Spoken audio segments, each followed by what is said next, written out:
Good morning, ladies and gentlemen. There we go. Well, it is right around 10 o'clock, so we're going to go ahead and begin in the interest of time. We value and respect everyone's time. So we would like to, on behalf of the Emory Goizueta Alzheimer's Disease Research Center and the Goizueta Brain Health Institute, we would like to welcome you to the 29th Brain Health Forum. Wow, can you believe it's been 29 Brain Health Forums? Just by quick show of hands, how many of you have been with us since the beginning, around 2012, 2013? Wow, some in the balcony. Wow, well, welcome. By a quick show of hands, whose first time is it attending a Brain Health Forum today? Nice, very good. Well, we would like to welcome you all to this exciting program that we have lined up for you today. Hey, everybody. Go on and catch your breath. I know that's a lot for everybody this early in the morning. Again, welcome to the 29th Semi-Annual Brain Health Forum. We've been doing this for nearly 15 years, and this kind of outreach was not designed by those of us sitting at Emory. It was designed by you. Thank you to the Servettes Club at First Congregational Church and all the retired teachers who made this possible. So, we're here today to inform you about a couple of newer topics. We always do a little bit of Dementia 101. Let's give you a little something about what dementia is and what it is not. We want you to engage yourself in the educational content of all of our programs, but we do this with an eye toward getting you involved in ongoing research. It's not Frankenstein science. I know this is October, but a lot of the research we do is studying and understanding what healthy is, and the more we understand healthy, the better we can understand not so healthy. We are working on this at the Goizueta Brain Health Institute. We are part of a statewide initiative to improve brain health in the state of Georgia, of course, in the region and all that other stuff, but Georgia has its own thing. And the Goizueta Brain Health Institute is one of the engines that's making that possible.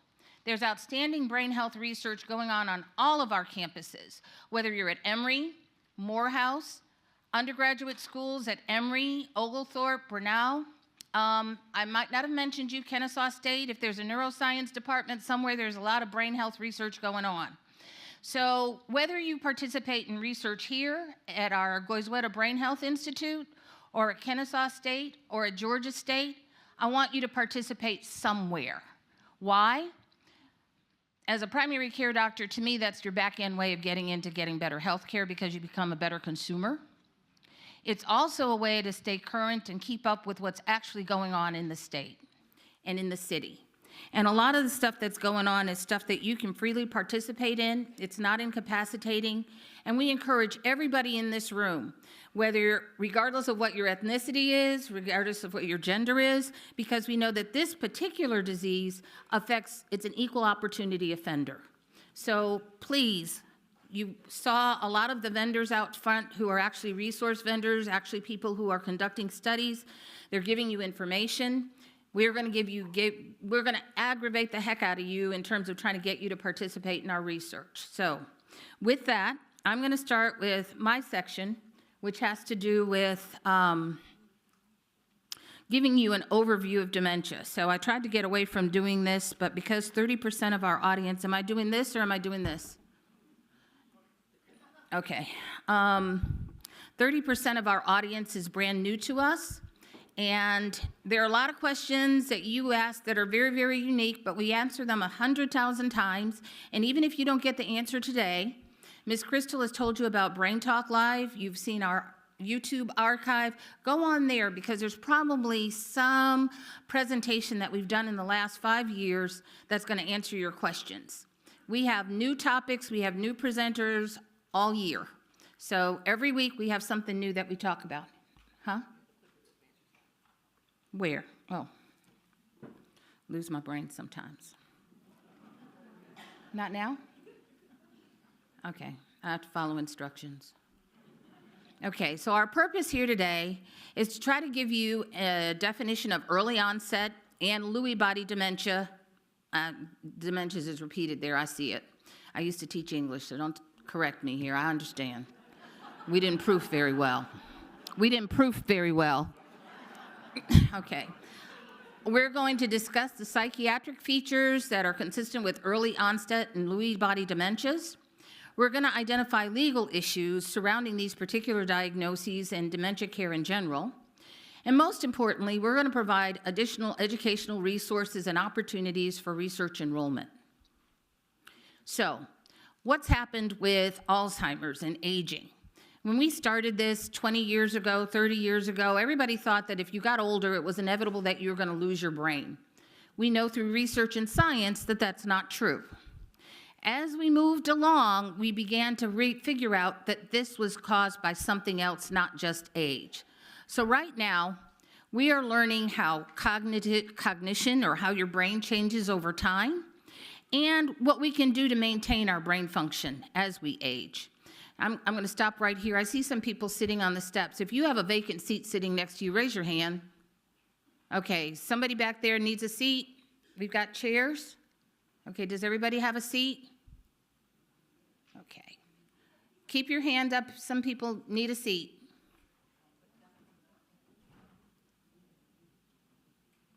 Thank you. Okay.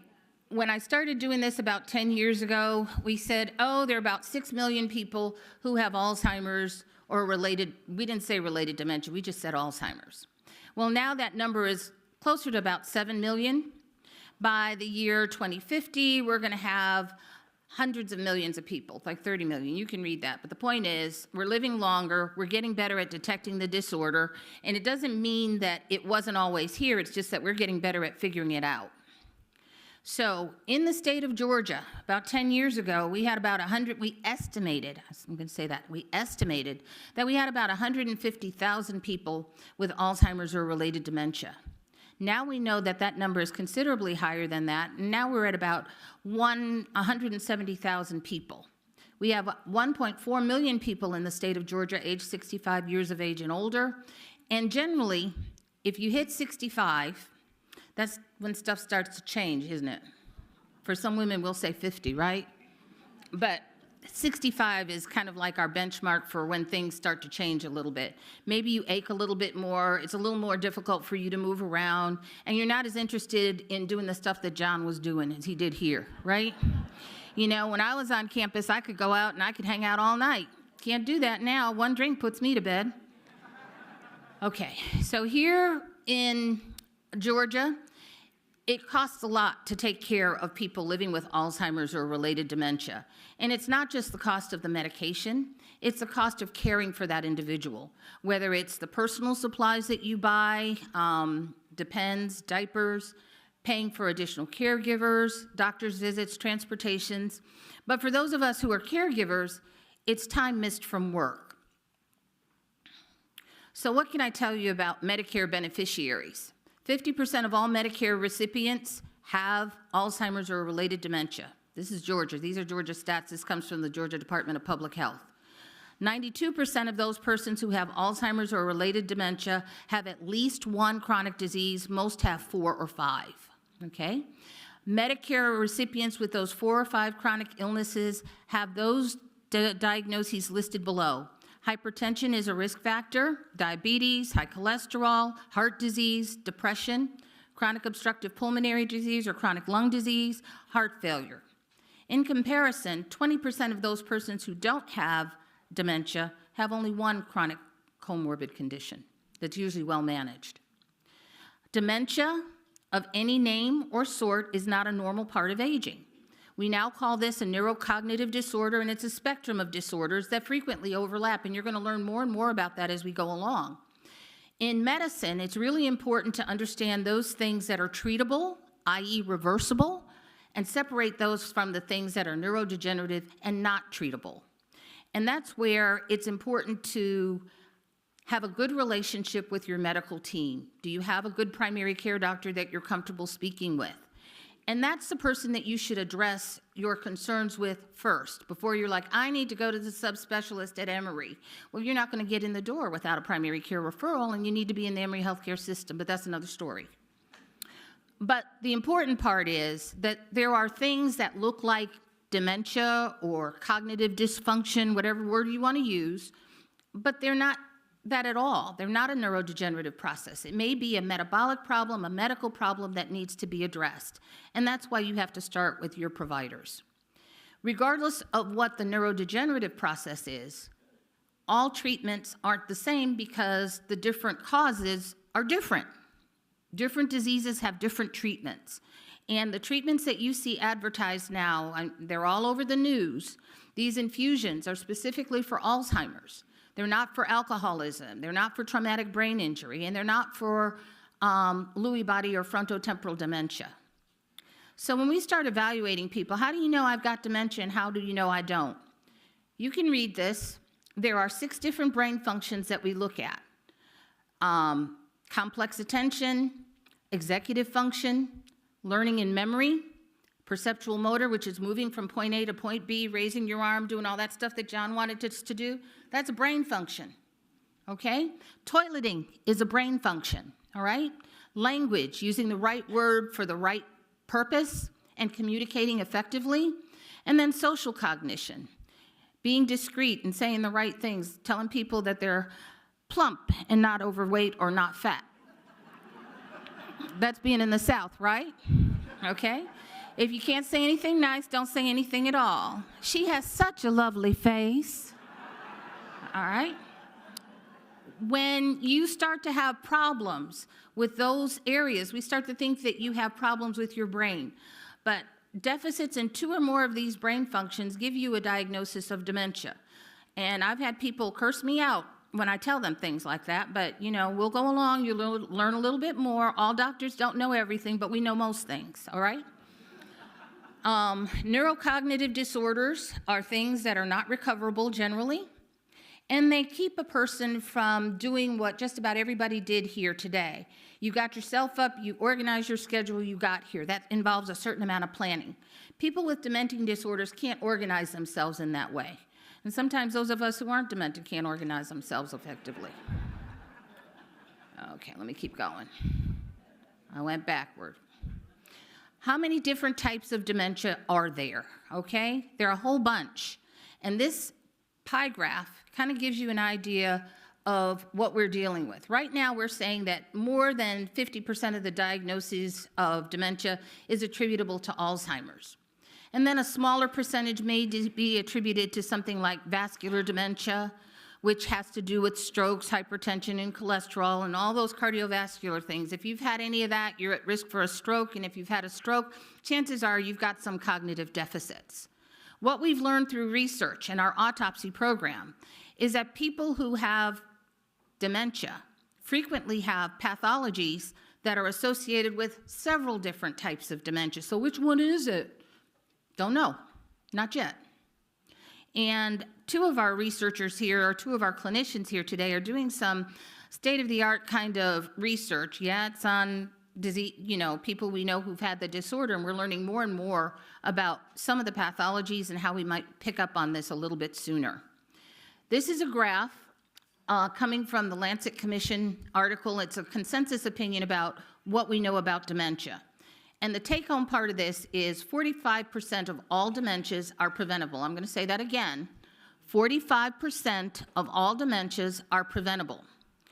It doesn't start after age 50. It starts all the way up top there, beginning with where you were born and what environment you were born in. Because of researchers at Georgia Tech, for example, we understand the air pollution and the environment in which we live affects brain development and neural development. We can't necessarily do a whole lot about that. We can, but we can't. We don't necessarily have a whole lot of control over that. But the stuff that affects us in midlife, hypertension, sleep apnea, being obese, staying socially engaged, those are things that we can do to make it less likely that our brain suffers from environmental effects or even overcome some of the genetics. So somebody's going to ask me, what about the genetics? Is that a part of it?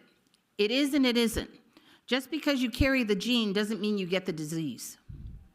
And instead of focusing on 1 or 2 genes, we know that there are maybe 30 different genes that are associated with Alzheimer's or related dementia. You can go to a geneticist and find out more about that, but don't come to a primary care doctor or a neurologist and say, well, what are my genes? What are my genes? You're gonna find out about ApoE3 or ApoE4 if you're in one of our neurology clinics, but you're not gonna find out about the rest of that. You're gonna have to spend a lot of money for that and know your Medicare is not gonna pay for that. They probably won't pay for anything else at the end of this year.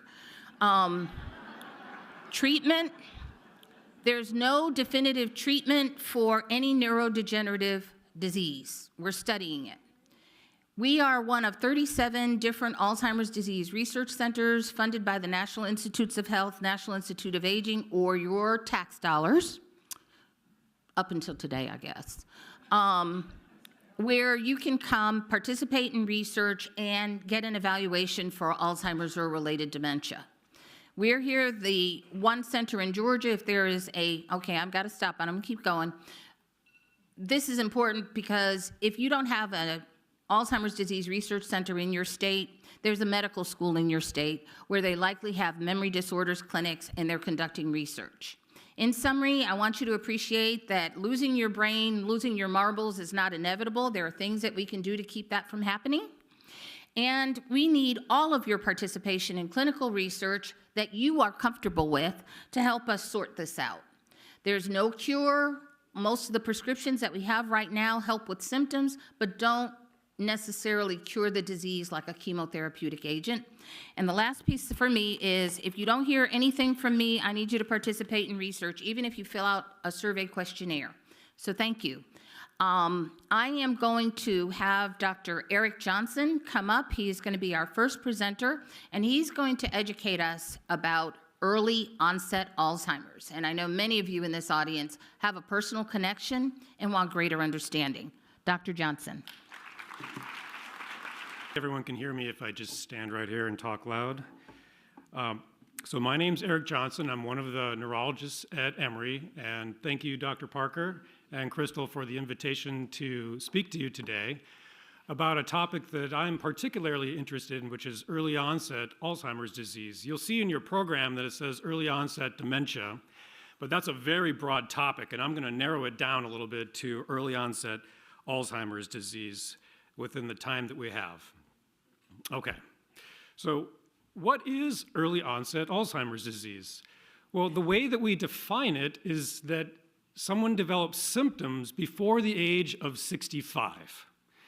And that's not a magic number. It's an age that we kind of use as a cutoff for many things in our society in terms of aging, and we've used that now in Alzheimer's disease to make a definition of early onset versus late onset Alzheimer's disease.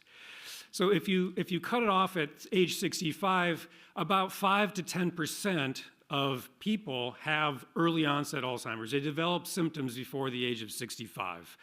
And this includes people that have very rare mutations that run in their family in these 3 genes I've put up here that almost guarantees that they will develop Alzheimer's disease if they get the gene. But these are very rare disorders. And most people that develop early onset Alzheimer's disease don't have a particular gene that we can say is going to give them the disease.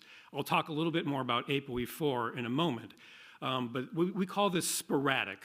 So sporadic early onset Alzheimer's disease is really what we're talking about today. So we know that the biggest risk factor for Alzheimer's disease is age, right? The older you get, the more likely it is that you will develop the disease. And this is illustrated here in this graph by, on the bottom row is age, and on the X here is prevalence of the disease. And can you see how dramatically it increases as people get older? The blue here is women, and the red is men. And you can see that the blue is higher than the red, and that means, is illustrating that women are more often affected by Alzheimer's disease than men. They're the higher prevalence there, and we actually don't understand why that is. It's not that they live longer per se. There's other reasons that that is the case that we're trying to understand. But what I'm going to draw here is the line at age 65. Right? And so this is what we're talking about with early onset disease, is really what I'm highlighting here in the red square. And if you take all the people that are in that red square, that's about 5% or so of all Alzheimer's disease. So it's not the majority of people, clearly. It's a small minority, but a very important group of cases to try to understand. Okay, I'm going to talk a little bit more about this gene called ApoE4, which you may have heard about before. ApoE4 is the most common risk gene for Alzheimer's disease. About 20% of people in the population carry one copy of ApoE4. And about 2% of people carry two copies of ApoE4. So it's fairly rare to carry two copies. But it is the largest risk factor for Alzheimer's disease. So about half of people that have Alzheimer's disease have at least one copy of this ApoE4 gene. And if you have two copies of the gene, that's particularly bad because that increases your risk about 12-fold. And in fact, if you live long enough and you have two copies of ApoE4, you're almost guaranteed to develop Alzheimer's disease. So this is in a study that one of my colleagues did at all of these Alzheimer's disease research centers around the country where there are thousands of participants like yourselves partaking in research. And they looked at when does Alzheimer's disease develop by ApoE genotype, right? If you have two copies of this ApoE4 gene, when do you develop disease or the symptoms compared to if you have no copy, this regular ApoE3 gene? So the one on the left, the red lines are ApoE4, the ones on the right are ApoE3. The first solid line is when people develop symptoms. They think something's not quite right here. The next line is when we can actually document that on a cognitive test that there is a problem. The next line is the dementia, and the next line is when people pass away. But the first thing to notice about this graph is that the red lines are lower than the blue lines. That means that if you carry an ApoE4, two copies of ApoE4, you develop, on average, the disease sooner than if you don't carry ApoE4. And the average age for symptoms is about age 65 if you carry two copies. Again, this is 2% of people, so it's not a lot of people in the population, but it's a very high risk, and people develop disease earlier. The other thing to notice about this graph is the height of each of those bars. And that height tells us kind of the uncertainty around which we can estimate when people will develop the disease. And even though it's more rare, we have a lot more confidence in being able to predict when someone might develop symptoms if you carry two copies of this gene compared to no copies. And that's actually helpful from a research standpoint to try to understand what's going on with early onset Alzheimer's disease. Okay, but many people that have early onset AD don't carry any copies of ApoE4. So what is going on in these individuals? And that is something we're trying to understand with our research. We still know that there's a big genetic contribution, but we don't know what the genes are in these individuals, in these families that may be running in the family. And so that's something that we're trying to understand through our studies at Emory and around the country. Okay, let's talk a little bit about how early onset is a little bit different clinically than late onset Alzheimer's disease. So the most common presentation of early onset is really still with memory, just like it is with late onset Alzheimer's disease. But there are some of these, what we call cortical syndromes, that are much more common in early cases than late cases. So one of the symptoms, one of the presentations is what we call this frontal dysexecutive or behavioral variant. That's a mouthful. But basically, what it means is that the disease is really affecting the frontal lobe of the brain early. And the frontal lobe of the brain is something that's really important for what Dr. Parker mentioned is behavioral control, doing things in a socially appropriate manner, also with figuring out how to do more complicated tasks. That's what we call executive function. And also motivation, getting up in the morning and having a plan to do something that day. So people that have the frontal lobe that's early affected in Alzheimer's disease, they may have a lot of socially inappropriate behaviors. And that can be very noticeable because we're very social animals, and we can pick that out pretty quickly when people are not behaving appropriately. This dysexecutive function, sometimes it can become, a problem where people can't even figure out how to put their clothes on, right? Because it just takes a lot of steps. I gotta do this and this and this, and they can't put those steps together. And then the motivation part of it, sometimes people, when they have these frontal lobe syndromes, they will sit on the couch all day and watch TV and do nothing else because they just don't have any motivation to get off of the couch. Okay. There's another syndrome here called it's another mouthful, logopenic primary progressive aphasia. And that just means that the language parts of the brain are really affected early. And it causes problems with word finding. Now, a lot of people, as they get older, they start to have some problems finding words. That's not what we're talking about here. This is something that's very, very noticeable. So people will be talking along and they just can't find the word and get out. They actually have pauses in their speech. And it becomes so severe that really it affects their fluency and ability to communicate with other people. And then the third interesting presentation, and oftentimes in early onset Alzheimer's disease, is when it affects the vision parts of the brain. That's called posterior cortical atrophy. And this can often be when someone seems to notice that, boy, I'm not just seeing very well. I start to trip over a lot of things, and something's not quite right. They maybe go to the optometrist or the ophthalmologist, and they say, can you check out my vision? And they do a check, and they can't. There's nothing wrong here. Your visual acuity is just fine. I can't see a problem, but it's not the problem with the vision getting to the retina. It's after that going to the brain, and the brain is unable to assemble all that information into a picture. So they can maybe look at a page of words, see a letter in each word, but they can't read the words because they can't put them all together into one whole. In the brain, that's what the vision centers of the brain are supposed to do, is assemble all these different bits into big pieces, and they have real problems doing that. So they can eventually become functionally blind. Even though their acuity is fine, they can't put the world together into a whole from the pieces. Okay, what about how the disease develops? Well, it's kind of a curiosity with early onset Alzheimer's disease, because you would think that people that have younger brains might be more resilient to the disease, but that's actually not what happens. It seems to be more aggressive when it develops in people that are younger, and we don't quite understand why that is.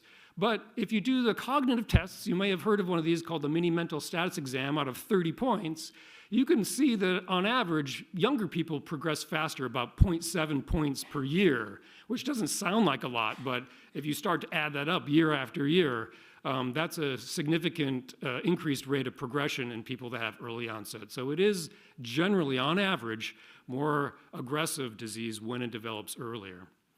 So what are some of the challenges with early onset? Well, there's oftentimes a problem with getting people to the right doctor fast enough. And that's partly, a lot of it is the medical system's problem, because even medical doctors don't really think about Alzheimer's disease when someone might present with a language problem or maybe a behavioral problem. They'll attribute it to something else, maybe a psychiatric disease or some other problem. And so there's a delay in diagnosis. I mentioned kind of the optometry and ophthalmologist case. That's a very common story when we see people with posterior cortical atrophy, is they always go through the eye doctors first, and they just take some time for them to end up in the neurology clinic. There are psychosocial and economic impacts. Remember, by definition, early onset is less than age 65. So most people are still working, right, when they develop these symptoms, and it may be affecting their job performance at work, and they have to stop working, and they may be in their 50s, and they no longer have an income, right? That can be a huge economic burden. It takes some time to maybe get on disability. So this can be a real problem. There's another issue with trials and treatment access barriers for people that have early onset Alzheimer's disease. When drug companies run trials, they have to figure out who they're going to include in their trial. And many of these trials exclude people that are young, that have symptoms, because they think that it may affect the success of the trial.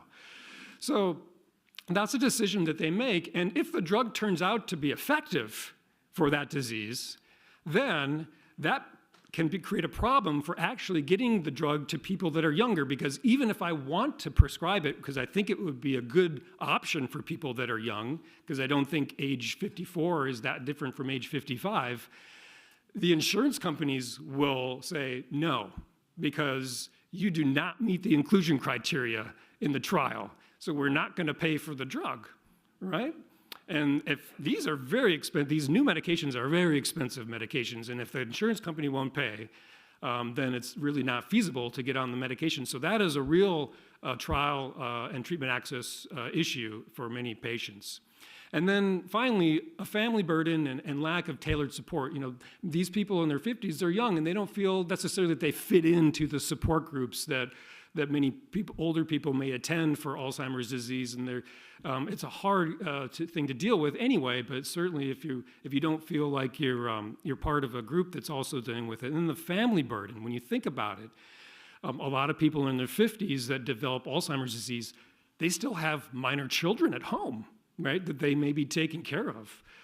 And maybe, you know, really along with the spouse trying to support the family. And so that can become a huge social problem when they can no longer work. Their spouse is having to try to take care of them and work for the family. What are the children going to do if they're thinking about, well, maybe what should I do for college? Should I go to college? My mother now has this disease that we know is progressive, and I don't know what the rate is going to be, but on average, it's a little bit faster. So where do I go to college? Where should I go? You know, these are really difficult decisions for families. So there's also a real big family burden for early onset Alzheimer's. All right, so what are we trying to do about it? There is a study that I am a part of, and we are a part of at Emory, called the Longitudinal Early Onset Alzheimer's Disease Study, or LEADS. And this is an observational study. There are many sites around the country that we are one of the sites. And it's enrolling people that are less than age 65 that develop symptoms. And there aren't any interventional parts of the study, so we're not testing any medications at this point yet, but we hope to in the future. And we're really trying to learn more about the disease so we can design clinical trials for this population. So that is an option here. Also, we are a site for the Dominantly Inherited Alzheimer's Network Study, or DIAN. This is for patients that have these rare mutations that lead to Alzheimer's disease of family. So this is not common. We don't have a lot of people enrolled, but this is an option for people that have these rare mutations in their families. And then, of course, our Goizueta Alzheimer's Disease Research Center, we don't put an age restriction on enrollment, so you can participate at any age in our ADRC cohorts, and we welcome that participation. And finally, EHBS, or Emory Healthy Brain. If you have Alzheimer's disease running in the family and people are getting it very young, early onset, this is a good study if you're normal, right? If you don't have any symptoms and you're at least age 50, to enroll in, to try to study some of these biomarkers that we may be able to predict what's going to happen, and if we develop some treatments that can be used in people that don't have symptoms, that you would be first in line to get those treatments. Okay, so in summary, early onset Alzheimer's, we define it less than age 65. It's important, it's not common, but it's important to understand. It often has an atypical presentation, delayed diagnosis, faster progression, and there is a lot of genetic contribution to this disease that we're trying to understand. And that's, we have ongoing studies here at Emory to try to improve diagnosis and treatment for this population. All right, so I'm gonna stop there, and I'm gonna let Lenora pick up next, and maybe we can take questions afterwards. Thanks. Hopefully everybody can hear me. As Dr. Johnson said, I'm Lenora Higginbotham. I'm one of the movement disorders physicians over at the Emory Brain Health Center, where I see, and our group sees, a lot of Parkinsonian disorders. Particularly a big population of that is Lewy body dementia. So I'm gonna talk to you a little bit about this topic today. Let's see if I can get my slides up. Okay, great, Lewy body dementia. So what is Lewy body dementia? So Lewy body dementia, its official definition is this abnormal buildup of this protein called alpha-synuclein in the cortex of the brain. And the region of the brain is really important. The cortex is this outer region of the brain that includes all of your higher order cognitive functions. And the accumulation of Lewy bodies in that region correlates most in this disorder with the degree of cognitive decline. And so what alpha-synuclein does is when it accumulates in the cells, it forms these kind of round inclusions called Lewy bodies. And this is a cartoon, but under the microscope, it kind of looks just like that, like these kind of round accumulations of proteins in the cells. And it is thought that this accumulation of alpha-synuclein is one of the triggers for neurodegeneration of these cells or the death of these cells. So beyond that, Lewy body dementia is the second most common cause of kind of neurodegenerative dementia worldwide, second only to Alzheimer's, kind of running along vascular dementia there. And it affects over 1 million people in the United States. This is the opposite of Alzheimer's in terms of gender.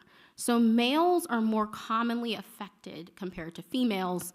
And just like Dr. Johnson said, we don't know why that is. We think it's probably a bunch of factors. There's some studies that indicate maybe hormonal differences in women might be protective. There's some, attention to occupational exposures that men more likely to face that put you at risk for Parkinsonian disorders that women necessarily don't. It could be a variety of things, so we're not entirely sure.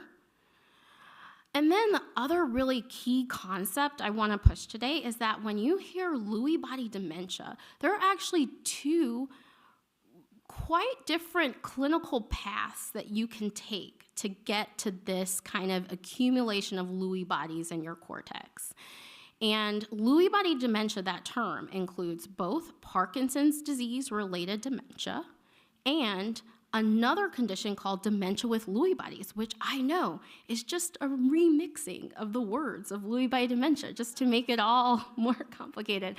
But these are the terms that we have. So umbrella of Lewy body dementia includes both Parkinson's disease dementia and dementia with Lewy bodies. So I'm going to go into these two paths that you can take to LBD in a little bit more detail.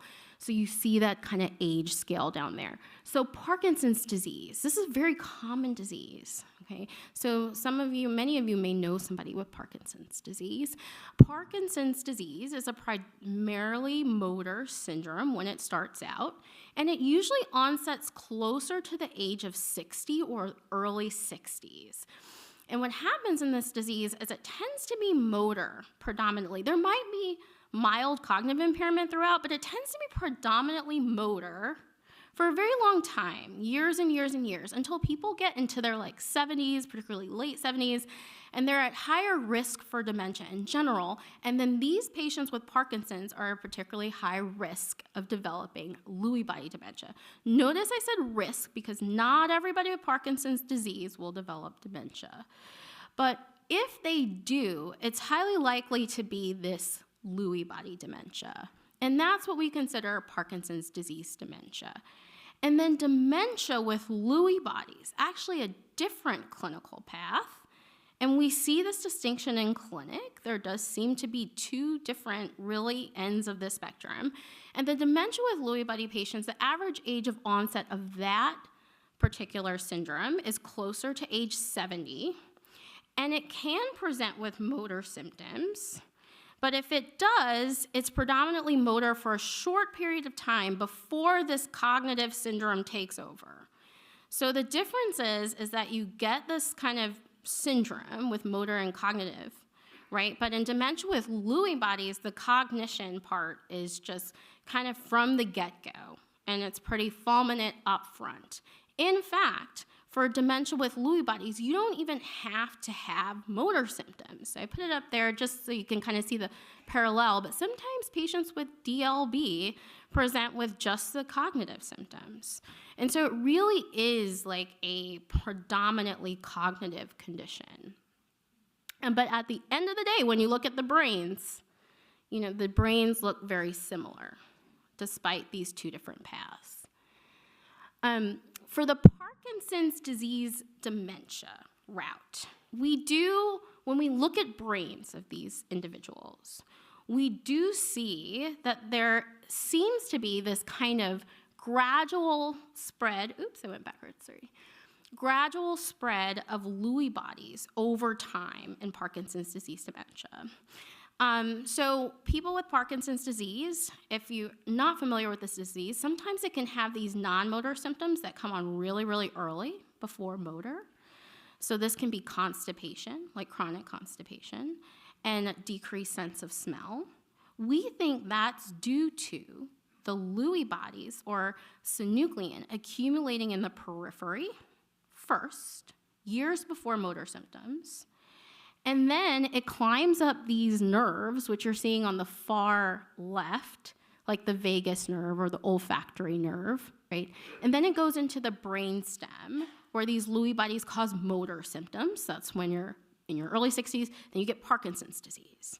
And then over time, over years, these Lewy bodies kind of spread from the brainstem and into the cortex. So that last picture that you're seeing is kind of like that outer region of the brain now becomes impacted with Lewy bodies, right? And there's evidence that that's possibly what's happening in Parkinson's disease, right? You have this kind of just gradual spread of synuclein over time. But what's happening in dementia with Lewy bodies?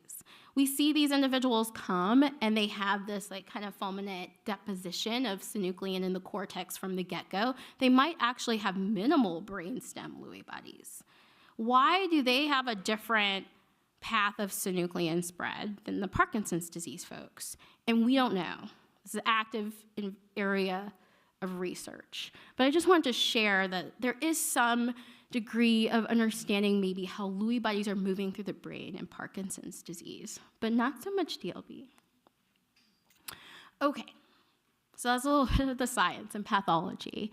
But what about the clinical features of LBD? What makes this disease different from other dementias? Well, by the time you get a diagnosis of LBD, you likely have cognitive impairment at the level of dementia, which means it's impacting your social and occupational function.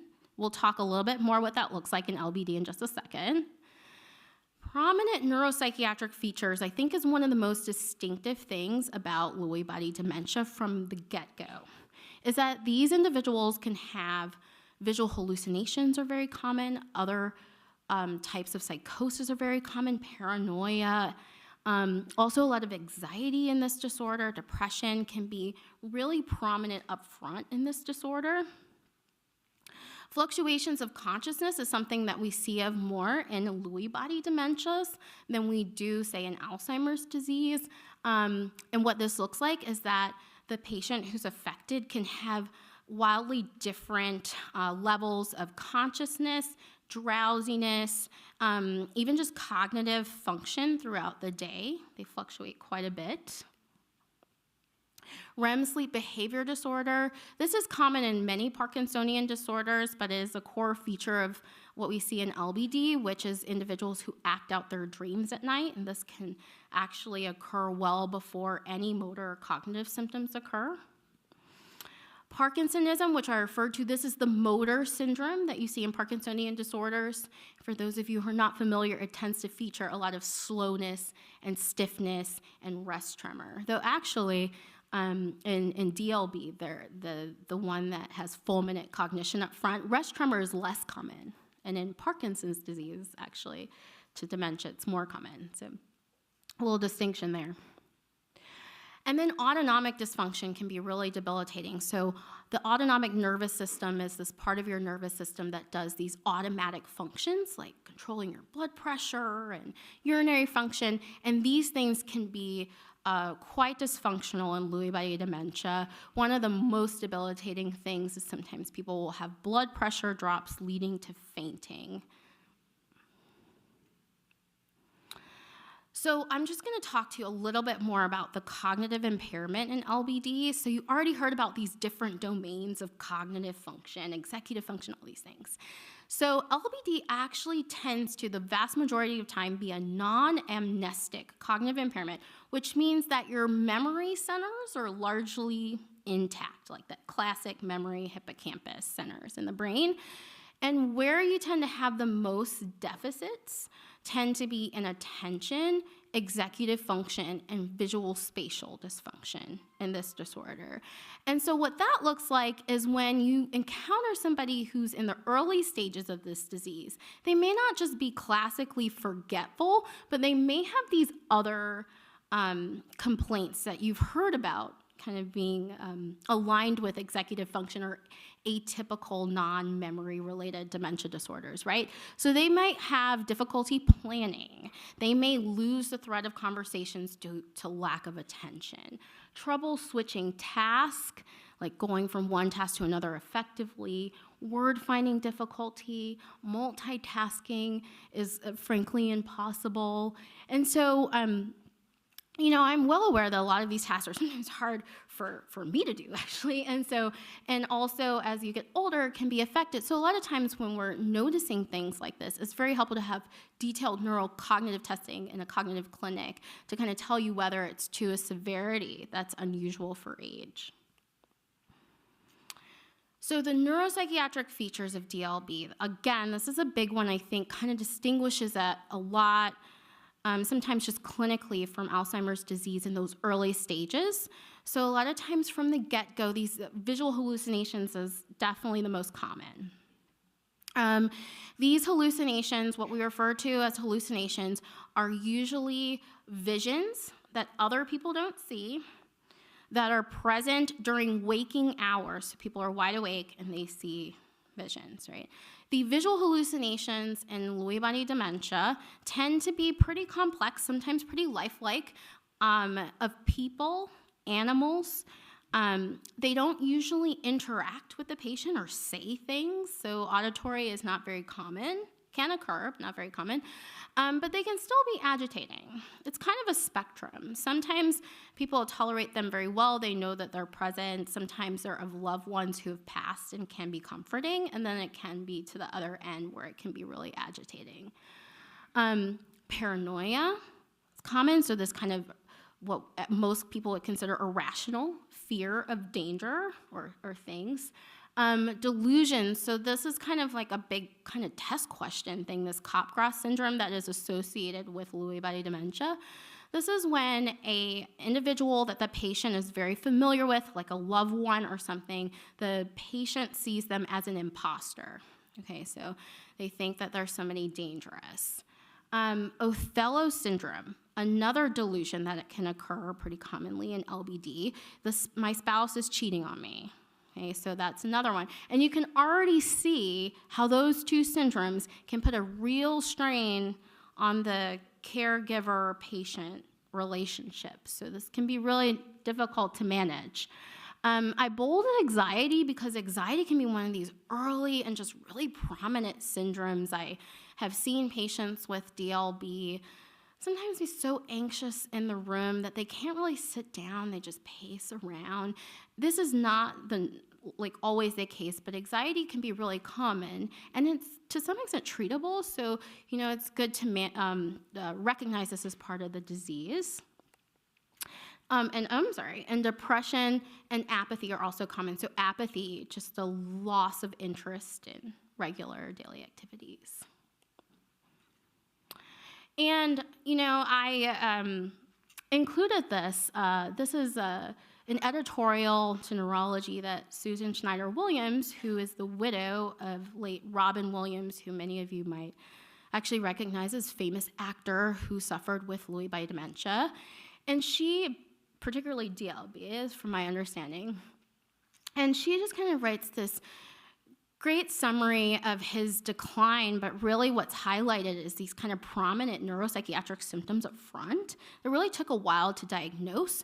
And so here she's just talking about how they would just review their day, and she would just notice all of this fear, like paranoia and anxiety in his words. And she really describes how rough this was to deal with over time. And it's because of these neuropsychiatric symptoms that we think that Lewy body dementia really does outpace Alzheimer's disease in early years with healthcare costs and morbidity, actually. So you can see kind of those first few years of disease, looking at the blue, which is Alzheimer's, and the red, which is dementia with Lewy bodies. And you just see a lot more healthcare costs with dementia with Lewy bodies early on. And so I'm going to finish up a little bit with just the diagnosis and treatment. But LBD is clinically diagnosed, okay? So we don't have any great way right now of imaging the brain while you are living and seeing Lewy bodies in the brain, okay? So we just don't have that ability right now. We can only confirm definitely that you have Lewy bodies on autopsy, looking at your brain tissue. So what do we do right now? So right now, what we do is we look at your pattern of cognitive decline, those things I was telling you about, your associated symptoms like RBD and things like this, whether you've had Parkinson's disease, et cetera, visual hallucinations, and then the absence of other causes.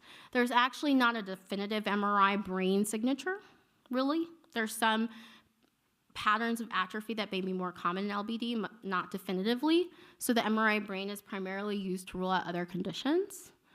And then finally, other biomarkers can support an LBD diagnosis, but they do not distinguish between Parkinson's disease dementia, and dementia with Lewy bodies. And these kind of things I'm talking about, these biomarkers, these are synuclein detection biomarkers. I've had patients come into clinic and say, I got a test, told me I had DLB. Not really. So what they probably got was a synuclein detection test that tells you have synuclein accumulating in the body nervous system abnormally, but it does not tell you your risk of cognitive decline, doesn't tell you whether they have Parkinson's disease without dementia or with dementia. It really doesn't distinguish what type of synucleinopathy you have. It can help you distinguish between Lewy body and Alzheimer's to some extent, but as a caveat, and I promise I'm wrapping up, so I know more time, but as a caveat, I will tell you this, and Dr. Parker already mentioned this a little bit, that there is a lot of overlap between Lewy body dementia and Alzheimer's disease, a ton. I like showing this figure because it really highlights this kind of insane amount of non-clarity in terms of overlapping diseases when you get to the dementia spectrum. You can see LBD there. If you look closely, it's kind of a little bit difficult, and I don't have a pointer, but over 90% of patients have amyloid accumulating in their brain, which is classic with Alzheimer's. And then over 50% also have tau, okay, which is also classic of Alzheimer's. And so this makes it difficult. So you might have synuclein positivity on your biomarker testing, but you might also have Alzheimer's pathology as well. And then it becomes which one is driving it, we don't know. And so I'm just going to, in the interest of time, speed through this a little bit, these last 2 slides on treatment. But I will say we are lacking treatment, okay? We are lacking treatment for this disease.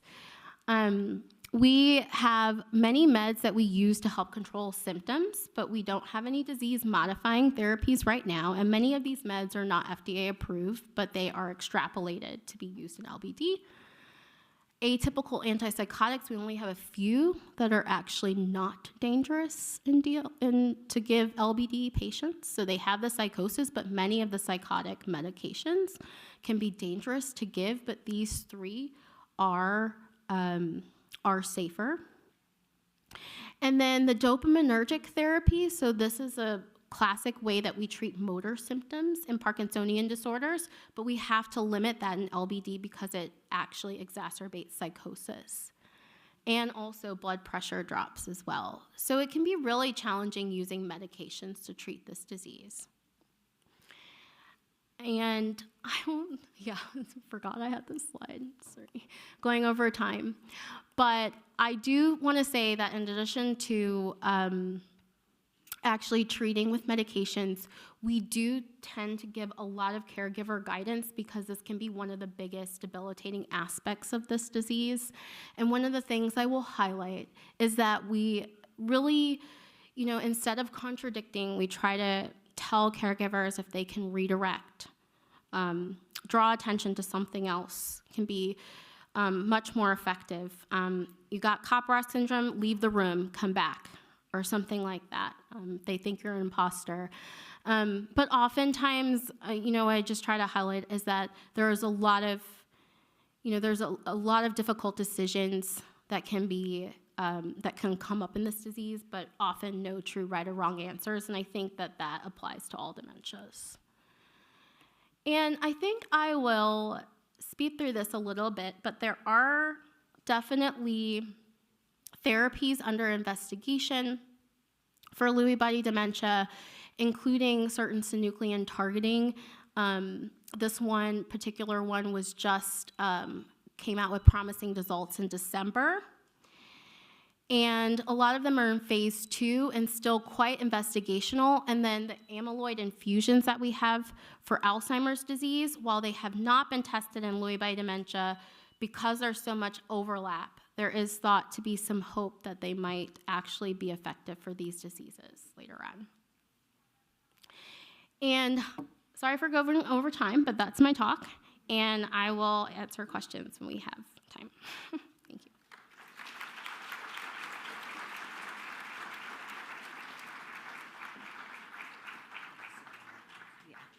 So we've got 5 minutes, and we're going to pass the questions along that you have asked us. And I've separated them, trying to do without the ones that are repetitive. But there's a couple of questions in here about family symptoms and demise. Okay, these are Eric's. Eric's. No, wait a minute. These are Eric's. And that's hers. And what I can say from a primary care perspective is most people with dementia don't die from the dementia. They die from other illnesses, like heart disease, like unmanaged diabetes and unmanaged chronic illnesses. How long does somebody have if they've been diagnosed with Alzheimer's and vascular disease? Well, most people with dementia are very healthy. So don't be looking for them to kick over anytime soon, okay? Make plans. I think that there are a lot of questions in here about family histories and other things, and if you learn anything today, it's to consult with your provider. If somebody's acting abnormally, behaving abnormally, please get to a medical provider so that that person can do the kind of evaluation that's necessary to help get you to some of these answers. The way we're going to do this is we're going to go one provider at a time. So I've had mine. Eric, you're next, then Lenora. All right, great. So first of all, I just want to thank everyone for coming today. This is a great turnout. We're just excited that you're here to learn more about what we're doing and potentially participate. So the first question I have here is, will CRISPR, which is a genetic tool, have any place in Alzheimer's/dementia future solutions? So this is a great question. For those of you who don't know about CRISPR, this is this new gene editing tool. You can modify your DNA pretty selectively.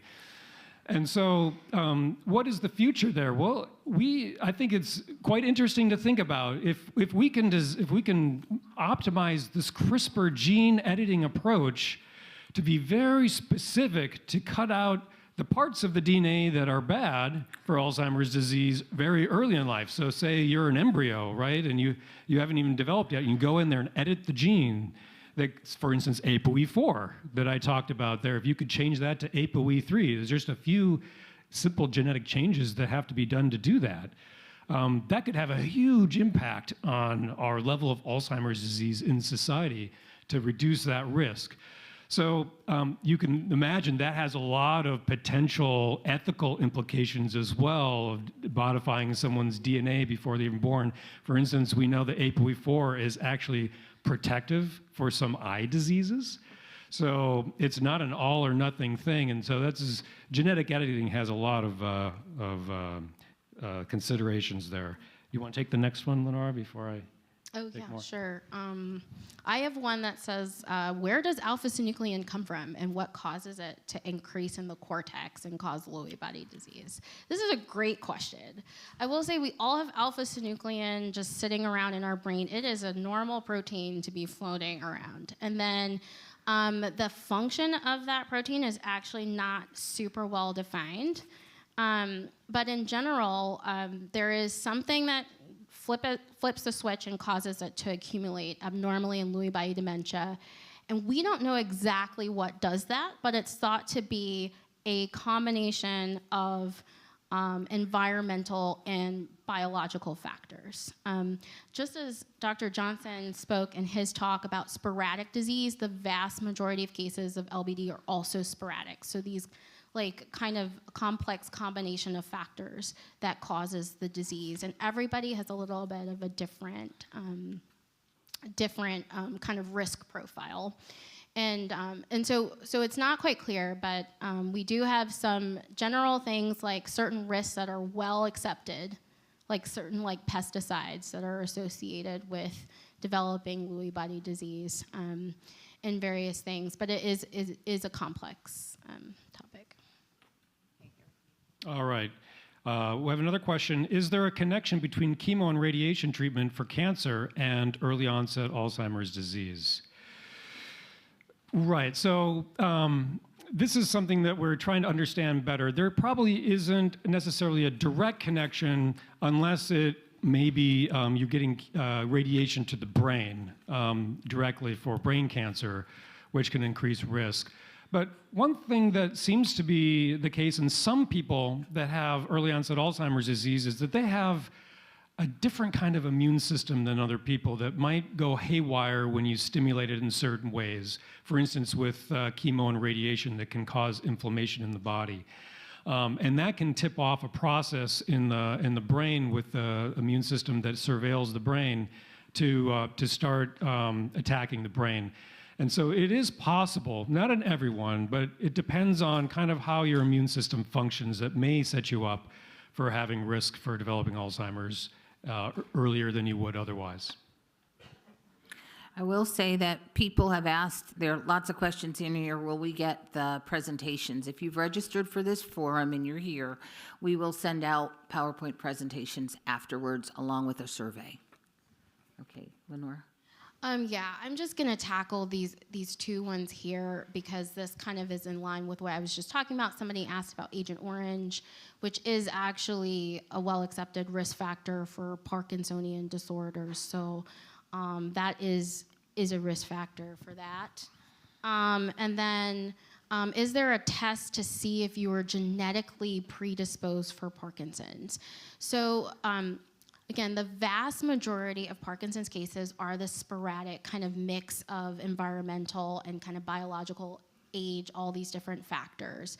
But a small minority of Parkinson's cases, just like Dr. Johnson was talking about, are genetic in nature. So we're talking like less than 10%. And these particular genetic mutations do result, they kind of occur through every generation of the family. So you'll kind of see this pattern when you're dealing with like a genetic Parkinson's case. And there are genes that you can get tested, but they will not at this point change the course of treatment. So they're often not covered by insurance. But I will say that there are studies out there, particularly with the Parkinson's Foundation, their Generation study, where they will actually test for these genes, but you have to have symptoms, okay? Because there's just not a real great benefit right now of testing earlier than that. There's not any treatment that we would do early on. Okay. Great. I'm going to take two questions together, and these questions related. Can we get the new blood test Emory has developed to see if we are susceptible to Alzheimer's disease?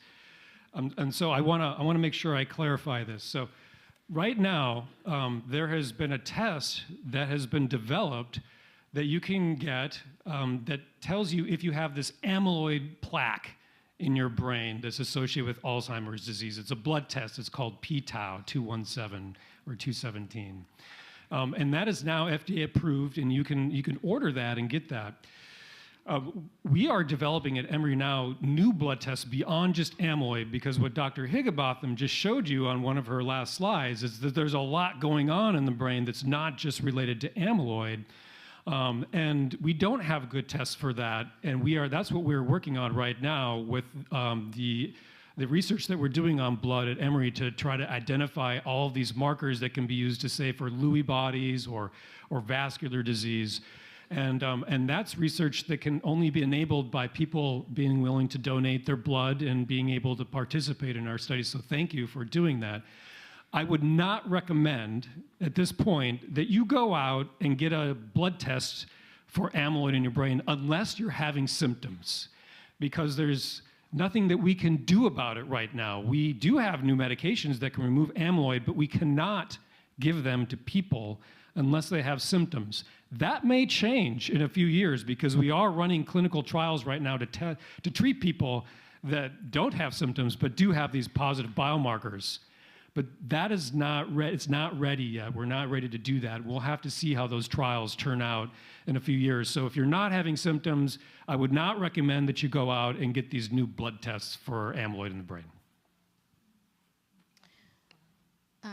Yes, and then I have a question here. So what is happening when a person seems absolutely okay, but then has episodes of adamantly and firmly accusing their spouse of adultery or other related things that are absolutely untrue? And I think this sort of speaks a little bit towards one of those slides I had about neuropsychiatric symptoms. So it's not the only thing that definitely, as Dr. Parker mentioned, if you're having some sort of change in cognition or just in paranoia or anything, you want to first kind of start with your primary care and see if there's something else going on.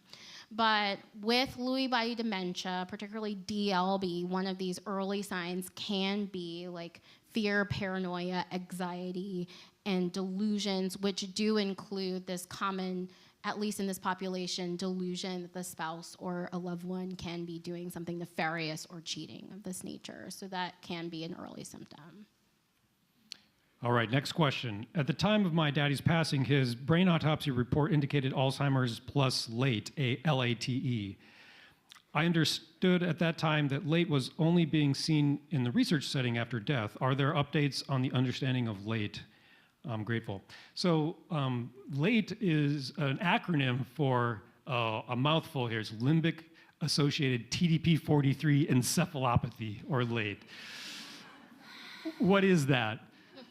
This is one of those pathologies that was on Lenora's slide. It is an accumulation of this protein we call TDP-43 in parts of the brain, especially in areas that are important for memory. So this is kind of a new entity in our field that we've separated out as a real diagnosis.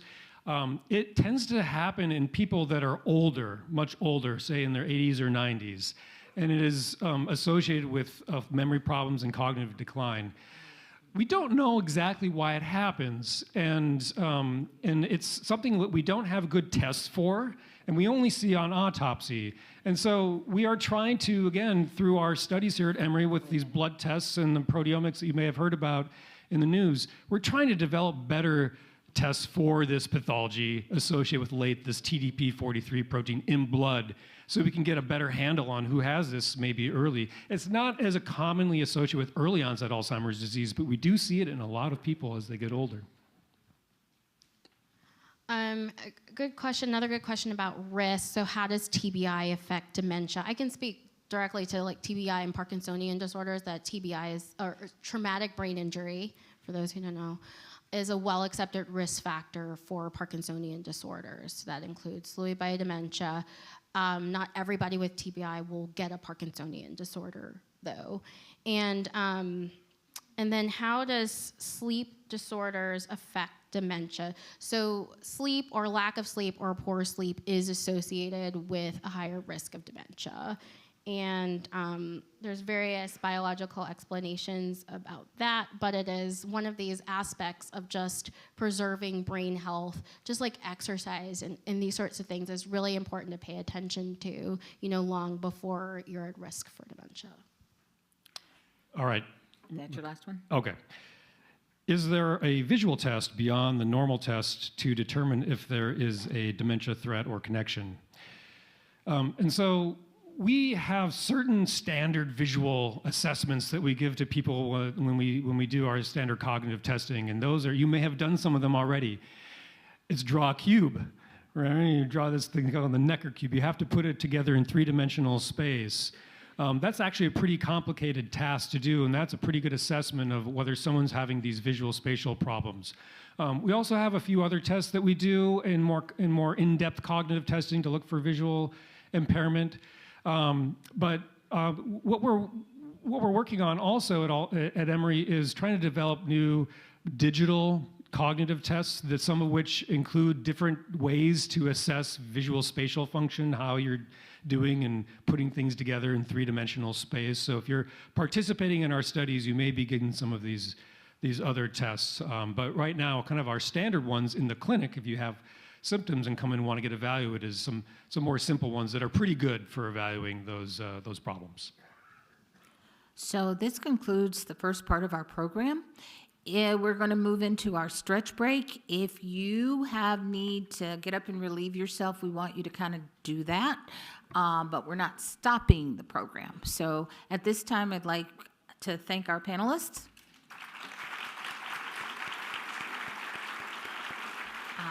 Thank you, Dr. Higginbotham. Thank you, Dr. Johnson. There's information out front, and would Megan Nair please come forward? And just another quick announcement, as Dr. Parker said, we want you to go out, take a quick, it's a 10-minute stretch break only. We want to keep the program going. If you did not stop and give your name at registration, we ask that you stop by the registration desk right now. If you came in and just did not stop by, please stop by the registration desk now during this 10-minute stretch break. And without further ado, we'd like to turn it over to Ms. Megan Nair for a brief yoga stretch demonstration. Megan. Thank you so much, Crystal. You might have saw me at the table outside. My name is Megan Nair, and I'm a yoga therapist at Emory. And we have a program that is associated with the Goizueta Brain Health Institute under that umbrella called the Cognitive Empowerment Program. And this is a study for people who have that diagnosis of early stage memory loss or mild cognitive impairment. And we teach a lot of the lifestyle factors that Dr. Higginbotham referred to as far as, you know, what do I do after a diagnosis to stay active and eat well? So we're going to do some of the stretches that we offer in our clinic with our participants, our members, and our care partners. And so if you're still seated in the chair, you can feel free to stay seated.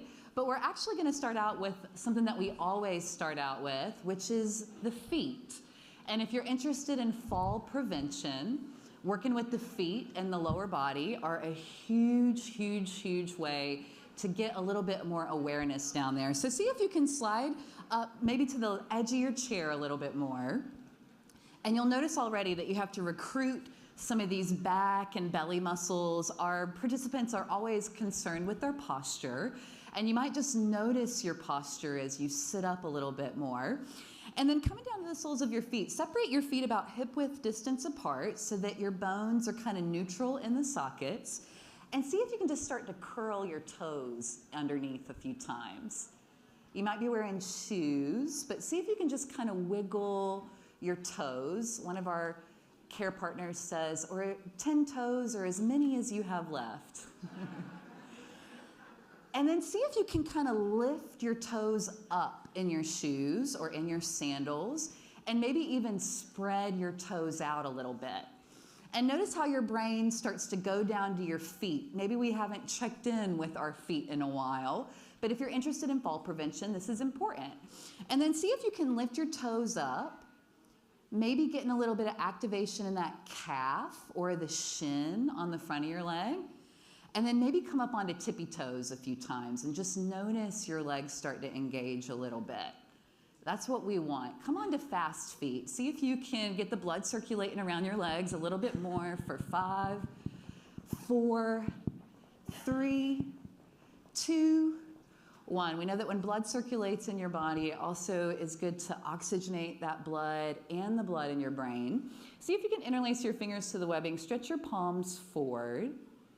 And you can stay here, or you might stretch your arms up overhead. And notice how your shoulders are feeling this morning. Yeah, we may have some limitations, and those are important to know on this journey. Take a big breath in and lift up. And then exhale and release. Shake your wrist out, loose fingertips. We want to see loose wrist.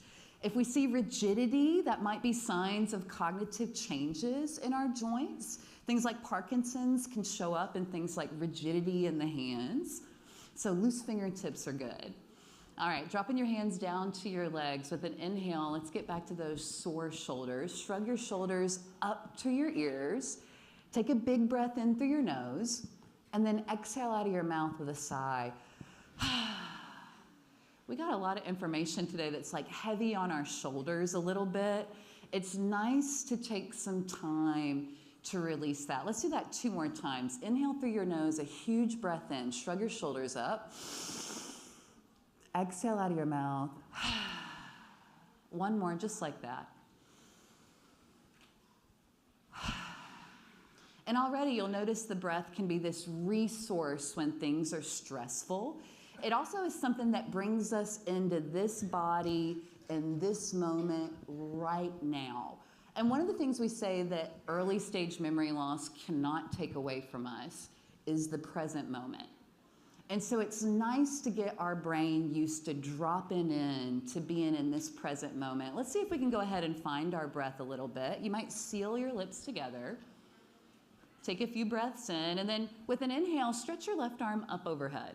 Reach up through your fingertips. Maybe bring your fingertips together and exhale over to the side. Inhale back to center, big breath in. Exhale and open up those left ribs a little bit. Inhale back to center, last one. Exhale to the side. Let's stay here for 1 or 2 breaths in and out. Notice your ribs kind of expanding with your lungs a little bit. That helps calm down our nervous system too. Inhale back to center to switch. This time, right arm up overhead. Stretch up through your fingertips. Take a big breath in. Exhale over to the side. Inhale back to center. And now you might start to get a little bit more awareness of what's happening in your body and your back a little bit. Movement can be helpful for that. Also with care partners, kind of noticing what is it that I need today. Last one, all the way to the side. Let's take 2 or 3 breaths in here. Notice those spaces in between your ribs. Open up with your breath a little bit. Inhale to center, coming all the way back down. And then shrug your shoulders up, back, and then down. Let your shoulder blades slide down your back. Let's do that a few times, keeping your breath kind of consistent here. Some of us carry the weight of the world on our shoulders, especially care partners, those who've gone through a big diagnosis. And a lot of times it's nice to pause and kind of put that to the side a little bit. You might roll your shoulders forward a few times. At the Cognitive Empowerment Program, we're interested in building an online community that really promotes joy, purpose, hope, and brain wellness after a diagnosis. And there's been a lot of information today, but we want to orient back into the research that there is so many options out there that can help us on this journey. See if you can come up onto your right tibias to toe. Sitting up a little bit taller, you might imagine a little string out of the crown of your head, and maybe float that right foot to hover. Feel free to keep your foot on the floor, but you can imagine we need this leg to lift for things like getting into the car or stepping over the side of the tub. Now let's get the left and right brain communicating a little bit. See if you can stretch your left hand out in front of you with your right knee up. With an inhale, stretch that left arm up overhead. Exhale, everything goes down. Inhale, back up. 1 more, just like that. Getting the left and the right side to communicate a little bit. And then all the way back down. This time, bring your left hand across your body. And let's see if we can look over the right shoulder a little bit, getting some twisting into your spine. And you might take 1 or 2 breaths in and out here. And then exhale back to center. And you might already feel a little different than when we started. Let's see if we can do the same thing second side. This time coming up onto your left tibias to toe. Stretch your right hand out in front of you. And you can stay here or use the strength of your leg and belly to float that foot off the floor. This is something you can do while you're watching your stories on TV, getting those lower legs to work a little bit harder. And then exhale, they come down together. Yeah, let's do 2 more. Big breath in. Exhale back down. Last one, big breath in. coming all the way back down. You might windshield wiper your knees left or right a few times, just getting a little bit of internal and external rotation in those thigh bones, the bones that are in that ball and socket joint of your pelvis. Yeah. And then let's see if we can do a little dual tasking, which is something that's different about our workouts at the Cognitive Empowerment Program, is we're adding a little bit of a brain workout too. See if you can bring your palms to face up on top of your hands. And let's bring our thumb and pinky fingers together. Thumb and ring finger.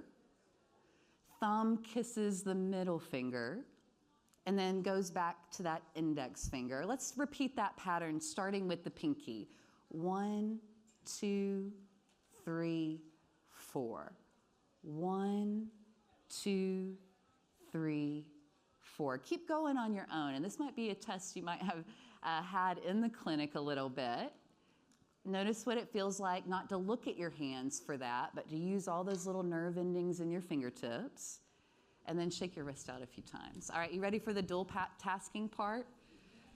We're gonna add a little bit of a phrase. We call that mantra in our yoga program. And the phrase is, this is something that really holds dear to the heart of our participants in our program. And it's something that they created and they love. And the phrase is, peace begins with me.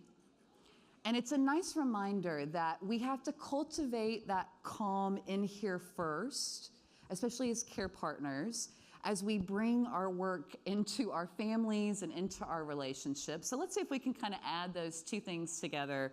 With your palms facing up, we'll go, peace begins with me. Peace begins with me. Peace begins with me. Peace begins with me. Now whispering, peace begins with me. Peace begins with me. Peace begins with me. One more. Peace begins with me. Now maybe just a few times silently to yourself. Notice if you just look down at the floor or close your eyes, you might feel those fingertips touching. But see if you can pull up those words in your mind, that peace begins with me, as you tap, just maybe 1 or 2 more times. And you might even imagine kind of embodying those words a little bit. All right, go ahead and finish your last round. Shake your wrist out 1 more time. And this time with an inhale, stretching your arms forward, reach up overhead like we're reaching to the top shelf, which we want to be able to do. Exhale back down. Yeah. Let's do 1 more like that with a nice neutral straight back. Big breath in. And the next time you come back down, bring your hands to the tops of your knees. Take a big breath in. Notice where your posture is in space. We call that proprioception in the clinic. Exhale, round your back. Tuck your chin into your chest. Notice what that feels like, that stretch in between your shoulder blades, maybe even in the back of your neck. Let's get the counter stretch to that. As you inhale, slide your hands back. Maybe arch your back like a rooster crowing in the morning. You might imagine lifting your sternum, lifting your chin, and looking up. Exhale, round your back, hands to knees, chin to chest. Inhale, arch your back, lift your gaze, lift your sternum, maybe even pull your shoulders back like Superman. Exhale to round. A few more just like that. Inhale to arch. They say in the Yoga Sutras, we're only as healthy as our spine can move. And you can imagine doing this every single day might be a nice way to get some space in between those vertebrae in your back, especially if you have pinched disc or herniated disc. Let's do 1 more round there. Inhale, coming all the way back up. All right, last little dual tasking challenge here. Let's go back to the toes. See if you can lift your toes a few times and spread them in your shoes or your sandals. And then bring your hands out in front of you. See if you can open up like you've got big paws here, and rest your hands on your knees. And then cover up your fingernails with your thumb, like you don't want your mom to see your fingernail polish. Yeah. And see if you can flick your fingers a few times. Bringing that thumb over your fingernails, maybe each time. Yeah. Maybe see if you can lift your toes the same time that you flick your fingers. Notice what that challenge does. And we always want to kind of take our brain into places where there's a little bit of discomfort. That's where our brain kind of exercises itself. So a little discomfort is good. All right, now let's see if we can do the opposite. See if you can lift your toes, but tuck your fingers in. And then switch. Tuck your toes and open your fingers. Let's do that a few times. Now we're thinking. It's hard, right? These challenges are what's good for our brain and for our body. A little bit of challenge. Our brain loves things that are a little novel, a little new. Coming all the way back. Inhale, arms up overhead again. Reach up. Exhale, back down. 2 more, just like that. Inhale, arms up overhead, letting all that oxygen go into the blood. Exhale, back down. Last one. Inhale, reach up, maybe look up, stretch up. Exhale, come in all the way back down. And we'll just end with fingers interlaced. This is kind of a gesture of centering, we say. You can stack your thumbs and rest your knuckles in your lap. And notice how your shoulders relax a little bit. And you might look down at the floor in front of you, or look in your lap, or even close your eyes and just come back to your breath. You can seal your lips together and let your breath come in and out of your nose. And you might start to listen to all the sounds that are happening around the room, maybe even beyond the walls that we're in. And then you might switch your attention to kind of listening inside your body. You might start to listen to your breath again, maybe keeping your lips together and taking a nice big breath in through your nose. Exhaling out of your nose and letting it go. And let's just do a few more breaths just like that, letting your belly expand, letting your ribs expand. And then just letting your breath come back to its natural pattern. And we're just going to kind of pause for a few seconds here. And we've used some of our senses to kind of drop into the present moment. We've been listening and breathing to our bodies. What's happening right here, right now? And like I said earlier, the present moment is one of those things that mild cognitive impairment or early stage memory loss cannot take away from us. And there's been a lot of information today, but you might just kind of turn your attention towards some of the hopeful things that we've talked about today. When I first started at Emory, there were no treatments for this kind of diagnosis, and now we have 2 infusions in clinic. And you might imagine, while you know someone who maybe came before you who's been affected by memory loss, that your participation in research is helping the people who come after you. And giving yourself a little bit of credit, maybe turning towards a little bit of gratitude for yourself for just kind of showing up today and participating, and offering that to the folks that come after you with some of these diagnoses.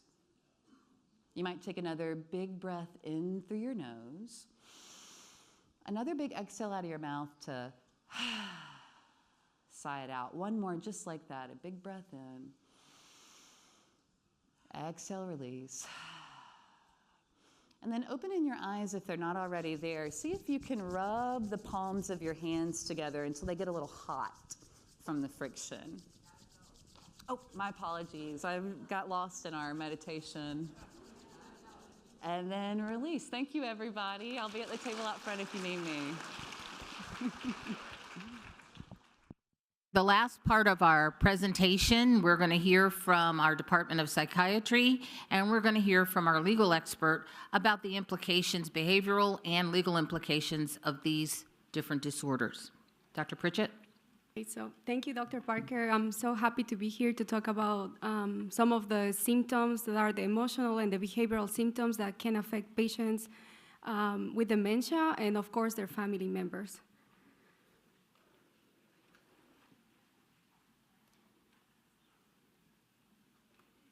Working.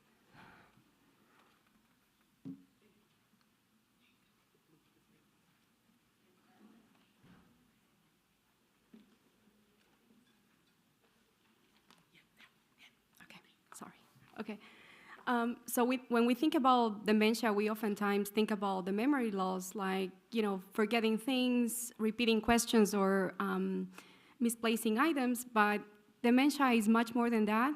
It can affect the way people think, feel, and behave, and these symptoms can cause a lot of distress, and sometimes more distress than the memory loss itself. So it's important to know that these changes are biological and they are not personality flaws, and they result from the neurodegeneration in very specific areas of the brain. And so as these areas are affected, so too our emotions and the way we think, our impulse control, etc. So to illustrate a little bit of that, I have a picture of the brain here. And the first, I'm going to talk about the frontal lobes, and this is an area of the brain that is responsible for the judgment and the social behavior. And this is an area that is oftentimes altering some illnesses like frontotemporal dementia, and these changes can lead to personality changes, disinhibition, and also loss of empathy.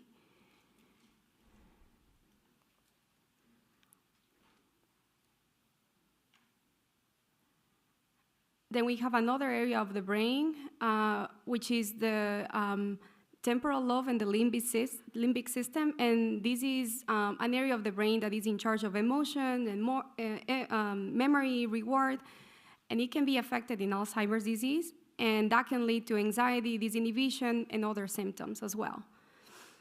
And then in the case of illnesses like Lewy body dementia or Parkinson's disease, Parkinson's dementia, there are changes that can happen in some substances in our brain, including the acetylcholine and the dopamine system, and those changes can affect the way we think, the way we pay attention, causing a lot of issues in our population.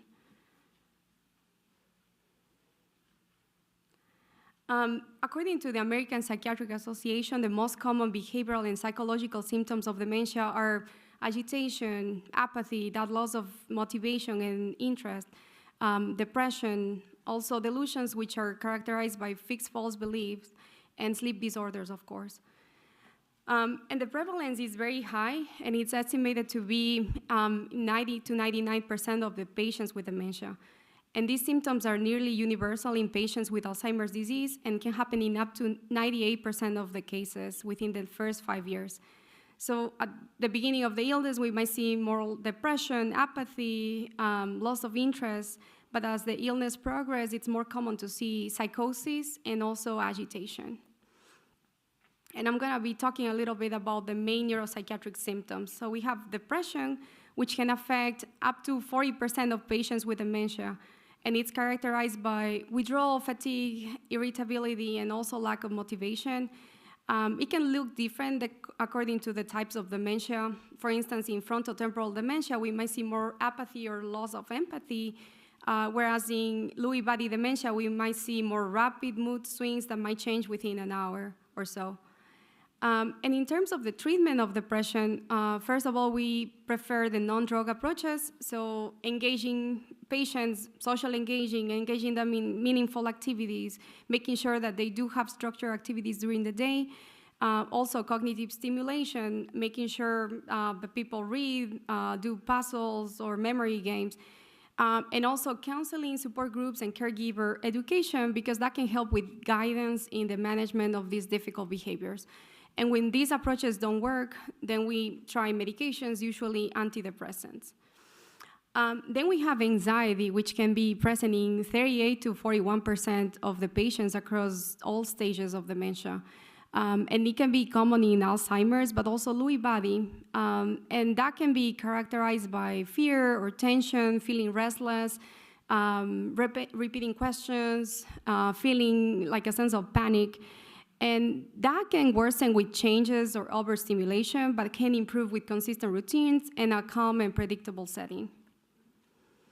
And once again, we prefer the non-drug approaches first. One of the treatments that we recommend is cognitive behavioral therapy. That is a type of therapy that allows us to identify behaviors that are not helpful and to kind of reframe them to be able to cope better with our anxiety. There's also recommendations about some exercise, yoga, tai chi, again, cognitive stimulation, and of course, caregiver training. But when these approaches don't work, then we have medications. And the medications that we often use are antidepressants, but we can also use antipsychotics. But it's important to know that a lot of these medications can have a lot of side effects. And I just added there that substances like Xanax or Benadryl that are commonly used in the younger population, those are substances that we try to avoid as much as possible because they have significant risks and they can increase confusion, memory problems, and also the risk of falling. And then we have agitation and irritability. And this can be highly prevalent, can happen in up to 70% of the cases with Alzheimer's disease. It's important to identify what triggers the anxiety. Sometimes it's pain, hunger, fear, loneliness, or anxiety itself, or being in an overstimulating environment, but also communication difficulties that can add to frustration. And agitation can be different. For instance, in the cases of frontotemporal dementia, it might be more like feeling more impulsive or inappropriate in social settings, like making rude comments to people. But in Alzheimer's, it might be more fear or confusion-driven. And it can have a big impact on caregivers and can lead to faster functional decline and also higher placement in facilities. So when agitation happens, it's important to know that we don't confront it. We try to identify the underlying cause of that.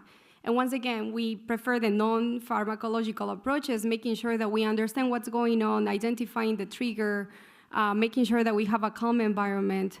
Also, exercise can be helpful as that can improve the mood and can create a sense of calmness. And also medications if those approaches don't work. And we usually use antipsychotics, which can help, but they also have an increased risk of mortality in patients, in older adult patients with dementia.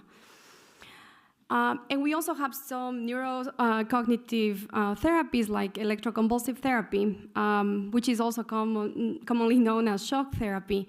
And this is reserved when we have patients with severe agitation that is not responding to treatment and that is dangerous to either the patients or the people that live around them.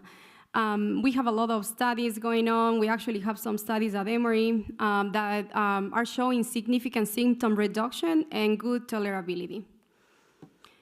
And then we have psychosis, which means that reality doesn't feel, it feels different. And it can be highly prevalent, from 20 to 50%, and it can increase as the disease progresses. In the case of Lewy body dementia, we might see more vivid visual hallucinations. So people might tend to see things that other people don't see, like animals or people, and these tend to happen more in the afternoon and can happen in up to 75% of the cases of Lewy body dementia. In the case of Alzheimer's, it might come more like paranoia, feeling suspicion. And in frontotemporal dementia, it can happen, but it's less common. And it's important to differentiate from primary psychiatric disorders like schizophrenia because in this case, it happens late in life and it's related to the memory loss. And once again, these symptoms can lead to increased caregiver burden, faster functional decline, and higher placement in care facilities. And in the case of psychosis, we usually prefer the non-medication. This is the first line, making sure that environment is with reduced noise, making sure that patients have a good routine, making sure that we educate our caregivers on how to take care of patients who are having these symptoms. And we only treat when the symptoms are distressing or they are severe and they're not responding to non-medication options. And in these cases, we have some antipsychotics, But the only one that is FDA approved is pimavanserin that we use for the treatment of Parkinson's disease psychosis. But once again, we need to be aware that although they might have a modest benefit in psychosis, they can also increase the risk of stroke, cognitive decline, and the overall mortality. And then we have apathy, which is a loss of motivation and interest and initiative. People feel not really responsive. And it's important to know that it's not laziness or lack of willpower, but it's more a neurological symptom. It can happen in up to 70% of people with dementia, especially in Alzheimer's and frontotemporal dementia.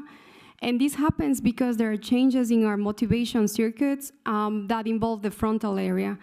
And it matters because this can, again, lead to caregiver stress and faster decline.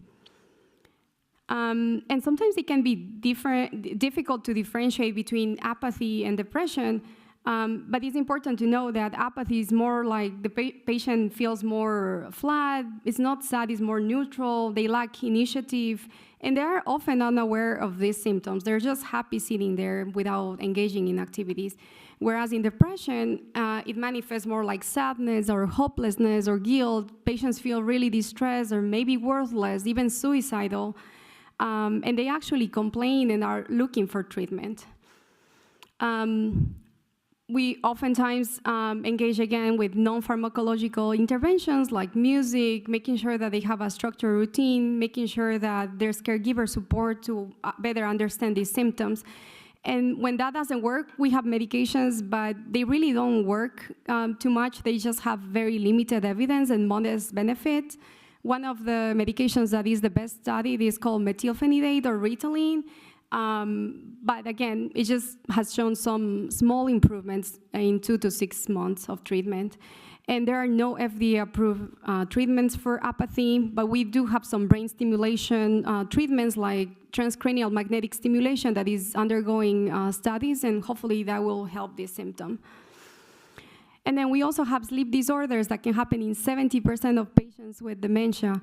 And it happens because there are changes in our brain, there are disrupted brain cleaning of toxic proteins in the brain, and they are very common in Lewy body disease and Parkinson's dementia, but also common in other dementias. And why is this important? Because the poor quality of sleep might worsen behavior and mood and can also create confusion, agitation, and daytime sleepiness. And also, patients are at higher risk of falling and earlier need for care facilities. Once again, we prefer the non-drug approaches, like making sure that we educate patients about sleep hygiene, making sure that they have a routine, that they exercise, and we only use medication when these interventions haven't worked. But it's also important to know that we need to treat the underlying conditions. Some people might have sleep apnea, and that might be the reason why people are not sleeping well. So it's important to talk with the doctor and to see if they can identify these disorders. And also important to know that we need to address other underlying issues like pain, depression, that can often be triggers. And when somebody shows changes in mood, behavior, or personality, it can be difficult to differentiate between dementia and a primary psychiatric disorder. So one clue is that memory and thinking and function. They are usually progressive and show a steady decline and affect significantly function. And that is a little bit different in primary psychiatric disorders that tend to be more, they might have some problems with concentration and motivation, but it's not really progressive. And then another clue is the onset. If we have patients that start having these symptoms late in life, then the answer might be more in dementia than in a primary psychiatric disorder. Also, these symptoms tend to respond less in patients with dementia and might be more responsive to treatment in cases of long-standing psychiatric disorders. And I also wanted to mention one important topic that is firearm safety in dementia. And why is that important? It's because patients, depression in older adults might manifest like hopelessness or decreased interest, and that can increase impulsive decisions and self-harm risk. And cognitive changes in dementia can impair the judgment and the decision-making capacity and problem-solving. So you can imagine how the combined effect can affect patients and increase the likelihood of acting on the suicidal thoughts and making unsafe decisions. So it's important to have early conversations and safety planning about that. So always important to talk about safety, to make sure that if there's a safety concern, we lock and secure any weapons that might be available and store the ammunition in a separate place. And sometimes temporary removal, it's recommended. It matters because we can decrease the risk of accidental injury or suicide, and it's most effective when caregivers, families, and clinicians are involved. And important to mention that caregiver support is very important because the care of dementia starts by understanding memory loss and behavioral changes and learning about communication, learning how to handle these behaviors and making sure that we keep a safe environment. It's important to also, as a caregiver, to take care of yourself because that's where care starts. So you're not alone. There's social support. There are some resources, including the Alzheimer's Association, and it's important to plan ahead for safety and elder protection. And so the key takeaways are that dementia affects the brain, and that can change the way we think. We can change our mood, our personality, and behavior, and it's not intentional, but more the symptom of a brain illness. Depression, anxiety, and abnormal thinking might impact patients and families, and those changes may resemble psychiatric disorders, but in dementia, they are typically late in life, they progress over time, and respond less to treatment. And they also come with cognitive decline, of course. So with understanding patient and teamwork, caregivers can ease distress and promote safety and uphold dignity. Depression and cognitive changes can increase suicide risk, so it's important to talk about safety, firearm and medication safety, and recognize emotional changes and addressing safety. It's important because it can protect loved ones and can strengthen the bond with care. Thank you. Hello, everybody. My name is Jelaine Arias, and I'm an associate professor at the School of Public Health at Georgia State. And after all of those fantastic physician talks, they thought they'd bring up a lawyer, which is a bit of a risky choice, but here we go. So as part of being a lawyer, I do have to say that I'm not able to provide legal advice, and none of the comments I make today should be considered as that. I highly recommend that you take anything that you learned from today and discuss it with your own personal lawyer or financial planner. Everybody's circumstance is very different. Additionally, there's a lot of changes or differences based off of what state you're living in. So just take everything with a grain of salt. What I'm talking about today is the research I do at the intersection of law, medicine, ethics, and policy. So I'm going to hit on 3 points that are particularly important in young onset dementias. The first is employment, the second long-term care, and then the third is criminal interactions. So I'm going to start with employment and dementia. You know, historically, this is not a conversation we would have had, right? By the time you're 65, it's more likely that you're retired. And so as a result, the issue of employment discrimination has really just begun to emerge on the field. I think I'm partly to blame on that because I'm the one that decided that we should be researching this, so maybe it's partly me. But really what I have seen across my career is this trend, or these two trends that are coexisting at the same time. As you've heard today, we now have earlier testing and detection that makes it more likely that you can learn that you are either at risk for Alzheimer's disease or at the earliest stages of Alzheimer's disease or other dementias at a much younger age. Additionally, we know that older adults are working later in life. So while we used to see people typically retire between 55 and 65, people are working well beyond that. And there's a lot of benefits for that. There's benefits of continuing to be socially engaged and engaged in your employment. But if you put these two things together, what that means is that it increases the likelihood that an individual could learn that they're either at risk for experiencing Alzheimer's disease or other dementias, or at the earliest stages of those disease while they're still employed, right? So that means that you might be learning this information in an employment situation.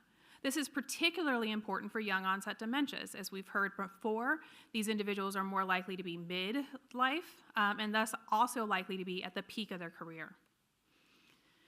And what we've learned from doing a legal analysis that, frankly, I geek out on and maybe nobody else does, but is that there are critical gaps in our legal system right now that don't really provide protections for these early stages of disease. So there are some legal protections that we have in place in the context of insurance. We have the Affordable Care Act. We do have the Americans with Disabilities Act, which provides some protections for employment discrimination. And then there's an act called the Genetic Information Non-Discrimination Act, which protects individuals who are genetically at risk for Alzheimer's disease or other diseases, but not somebody who is showing early signs of this disease or who are at risk based off of some of the biomarkers you've heard talk about. I think what's more challenging in the context of employment discrimination is what we've heard in our work is that individuals describe the experience of discrimination as very subtle. Employers are typically very smart. They're not bad, but they are very smart. And they know what they are or are not allowed to say when making employment-related decisions. And so what we've heard from our participants, including those who are caregivers of people with early onset dementia, are things that, well, the employer just happened to be reorganizing and my loved one lost their job.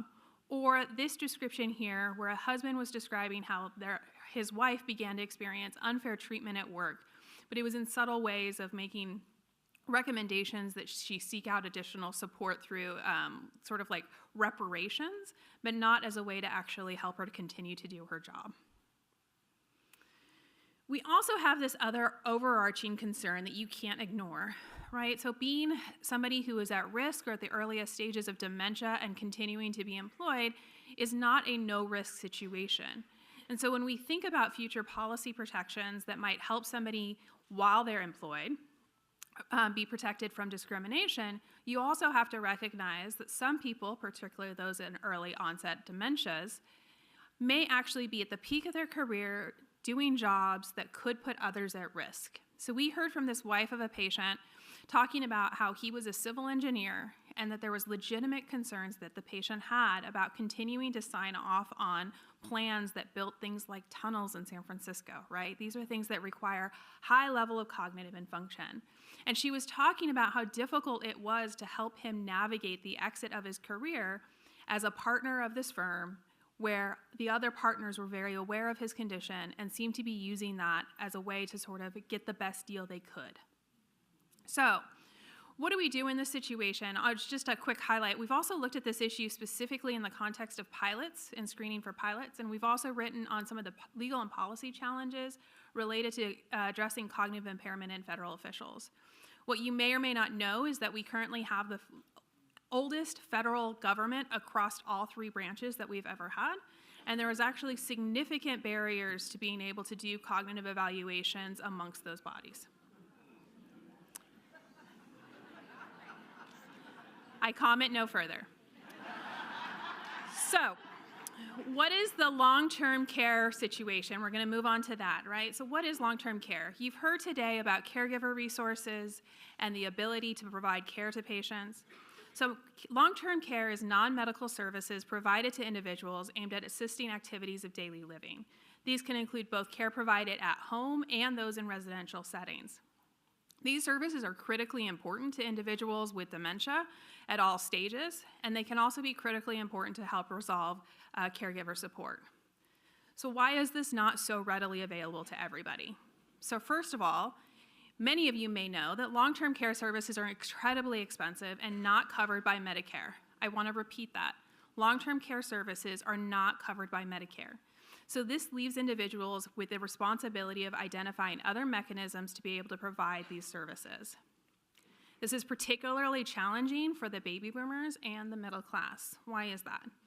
So those who are in the upper classes or higher socioeconomic statuses are more likely to have the finances set up where they can pay for these services out of pocket. Conversely, once you hit a lower SES status, Medicaid kicks in and Medicaid is able to provide these services.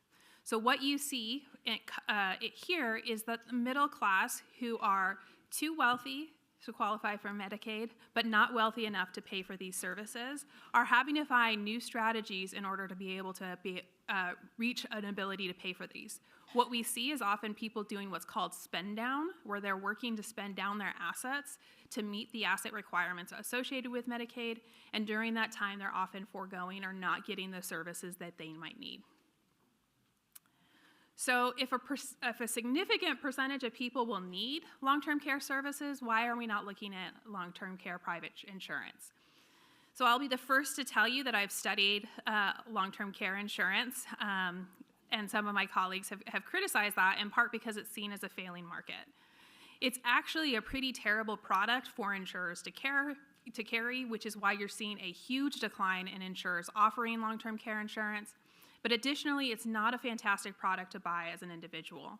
There are some caveats to that. I've heard some really great stories of people who received long-term care insurance through their employer and were able to cover some of the services in a meaningful way.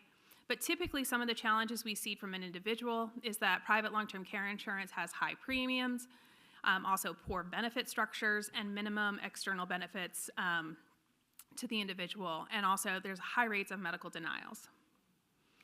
So elimination periods, just some things to think about when you're looking at a long-term care. This is the period of time that an individual must wait to access coverage after meeting the benefit triggers. So that means even once you demonstrate that you're in need of long-term care services and thus should be eligible underneath your policy, there's usually a waiting period. Benefit triggers are what are those things that you need to do to qualify for actually accessing your benefits. And then there's often benefit caps, and this is the big one that catches individuals with dementia, in part because the cost of dementia care or long-term care often quickly exceeds either the daily or annual or lifetime expenses available underneath insurers. One other thing to point out here is that this is another place where discrimination is a likely challenge. So I've heard from our participants that even the small reference to memory impairment or raising a concern about dementia with their primary care physician often eliminates their ability to access long-term care insurance. Now, I just want to say that doesn't mean that you should not raise these concerns with your physicians. What it means is that sometimes we need to be planning further ahead than we already are. These underwriting standards also are seen in almost all 50 states. When we evaluated all 50 states, we saw that there was an underwriting privilege, which actually was protective of insurers.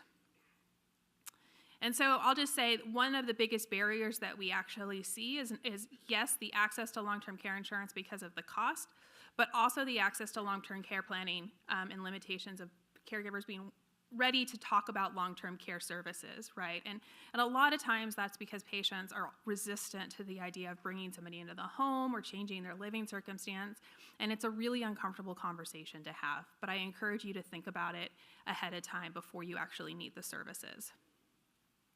The last thing I'm going to hit on is dementia and a risk for engagement with the criminal system.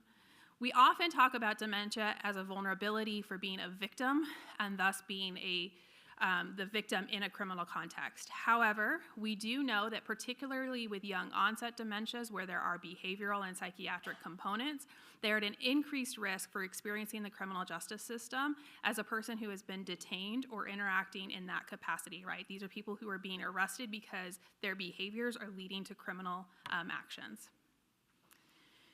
And so we've talked to caregivers and we hear these stories, right? So the bad part is the lady pulled over and the patient continued on. Here a husband was actually talking about his wife who hit somebody while driving and because of her illness did not recognize that this was a circumstance when she needed to actually pull over and call the police and go through that process.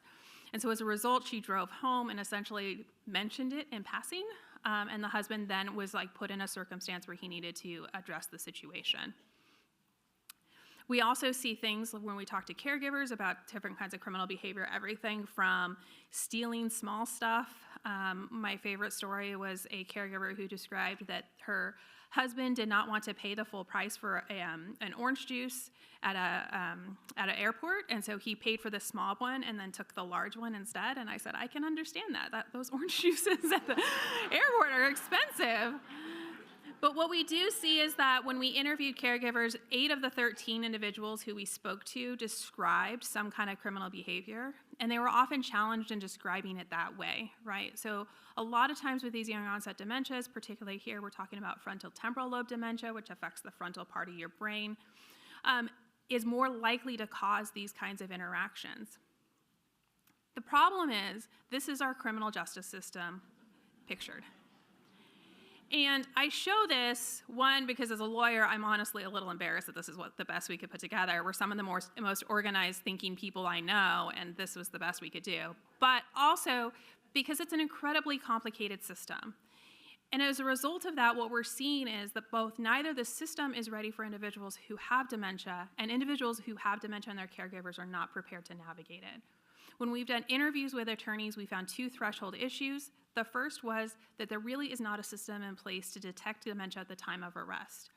And so what we would hear are these stories from attorneys that say, yeah, if I had a defendant who had, or an arrestee who had dementia, the reason I found out was because my mom had dementia and I noticed that there was something off, right? They weren't tracking the conversation. Or I happened to take a class on dementia in undergrad. It wasn't because our attorneys are actually being taught about dementia and what to look for, or that we have systems in place to say, this is a 55 to 60-year-old who has the first arrest for this behavioral issue that they were having out in the environment. Maybe there's something else going on here, right? So this is certainly something that we need to consider improving in a policy way. And then additionally, the other thing we heard is that there's a major challenge that once somebody is arrested, we're not quite sure where to place them. Everybody acknowledges that it's inappropriate to leave somebody with dementia in a jail setting. However, even if they are deemed incompetent, they may not qualify for hospitalization, and that has its own challenges. And if one of the crimes that they committed happens to be violent, which we did hear those stories, unfortunately, it's unsafe for them to go home. So this is another predicament that my team are trying to figure out. I'll let you know when we get the solution. So where do we go from here? Bringing a lawyer to the microphone often can sound like doom and gloom, but I think that there are things that we can do to help plan for the future. The first is develop plans for long-term care services and resources, discussing decisions where caregiving begins before symptoms advance. The reason I raise this first and foremost is not only is this important to reduce caregiver burden and to help provide outcomes for the patient, but one of the hints that we're starting to see in our data, very preliminary, is that long-term care planning and access to these services, we know it prevents things like unneeded emergency care visits, but it may also prevent things like interactions with the criminal legal system. Also, start to think about identifying strategies for retiring if the illness advances, right? So once you have that information, start to think about, if I'm still employed, what are the things that I would want to look for before I would decide to retire? You want to document your decisions regarding care and financial plans. I was a clinical ethicist in a prior stage where we had a lot of conversations with kids where they say, well, no, mom said that she wanted this. Well, no, mom said she wanted this, right? And then all of a sudden your children are fighting. You want those really documented well so that your family and others around you know exactly how you want and what services you want and what you want your decisions to be.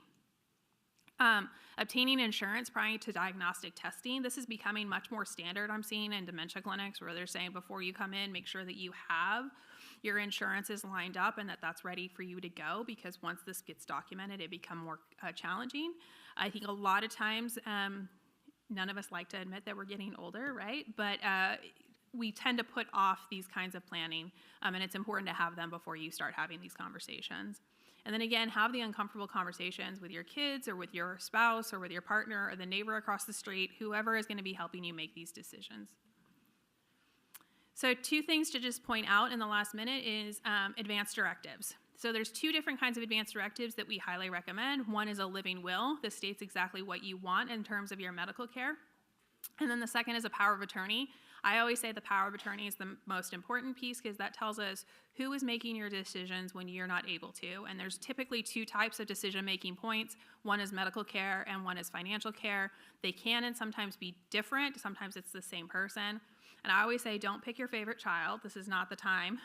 This is the time to identify who in your life, it could be a child, it could be a neighbor, it could be a friend, who you know will carry out the decisions on your behalf, right? So for some of your children or your siblings, they're just not going to be the person that are going to be able to carry through decisions that are really difficult, particularly towards the end of life. And, typically I'll just note, if you don't pick a power of attorney, this is usually how the decision-making is made. In California, for example, there's not a default surrogate statute. There may be one in Georgia.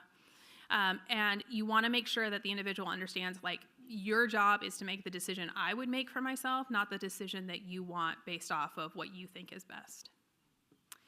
I'm just going to close and say I don't do my work alone. I have a lot of fantastic postdoctoral fellows and research coordinators and students who work on my team and collaborators. I'm very grateful for the funding that our team has been able to receive, including the Alzheimer's Association, which I believe is here today.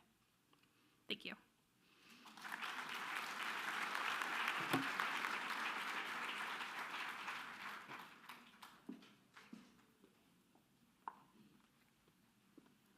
Thanks, Jelaine. Since all of our presenters ended up staying a little bit longer, so I'm happy, that means we can ask more questions.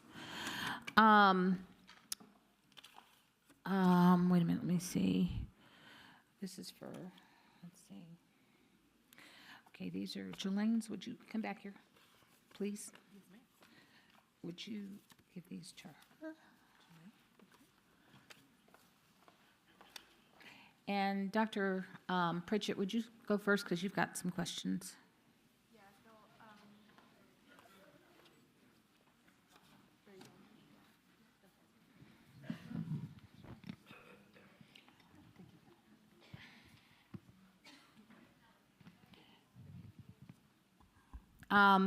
I have the family of a former patient, so before we get too far into this, there is something she asked me to do, and I think it's really, really important. One of the ways that we learn more about this disorder is we really do need your brain when you no longer require it. So, it's a plug for autopsy. In the state of Georgia, you can't consent to autopsy. Your children have to give permission, or your spouse has to give permission for that. So I'm putting that in here, and I want to thank her for reminding me to do that. Her mother was a patient and part of our longitudinal registry, and at the time where she no longer needed her brain and spinal cord, she did donate her brain and spinal cord to our research. So we're grateful to her for that, and we encourage all of you who are similarly interested in furthering science to do the same. It's not the same as doing the body donation thing at Emory. It's something very different. I just have to put that one out there. So, Dr. Pritchett. okay, so the first question, does having a mental illness like bipolar depression or depression contribute to early onset Alzheimer's or Alzheimer's? So it doesn't contribute to Alzheimer's per se, but it increases the risk of cognitive issues, because we believe that the mental health disorders like depression, bipolar, anxiety have an underlying inflammatory process, and there's a lot of stress with increased substances like cortisol, and that can increase the risk of cognitive issues, and especially vascular problems. So not really translating into Alzheimer's dementia, but in general to cognitive impairment and dementias. Okay, just keep going that way.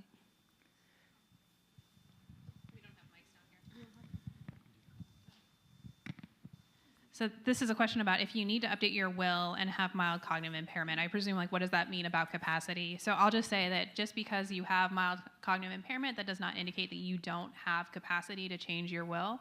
However, the attorney may ask for a capacity evaluation before you make significant changes, right? So this is in order to protect individuals from being vulnerable to people taking advantage of a situation where they may not have the capacity to make decisions, right? Nobody wants the random cousin from 6 states over showing up and saying, oh, my uncle all of a sudden decided that they want to change their will and give me everything. Isn't that amazing?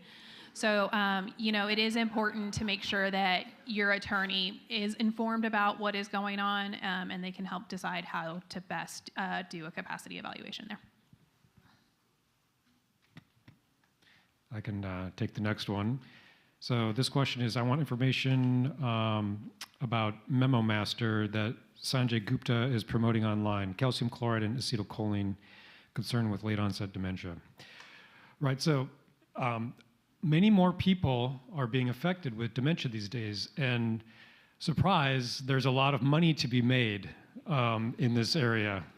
And so you'll see a lot of supplements and other things promoted online, on TV, on Amazon for memory.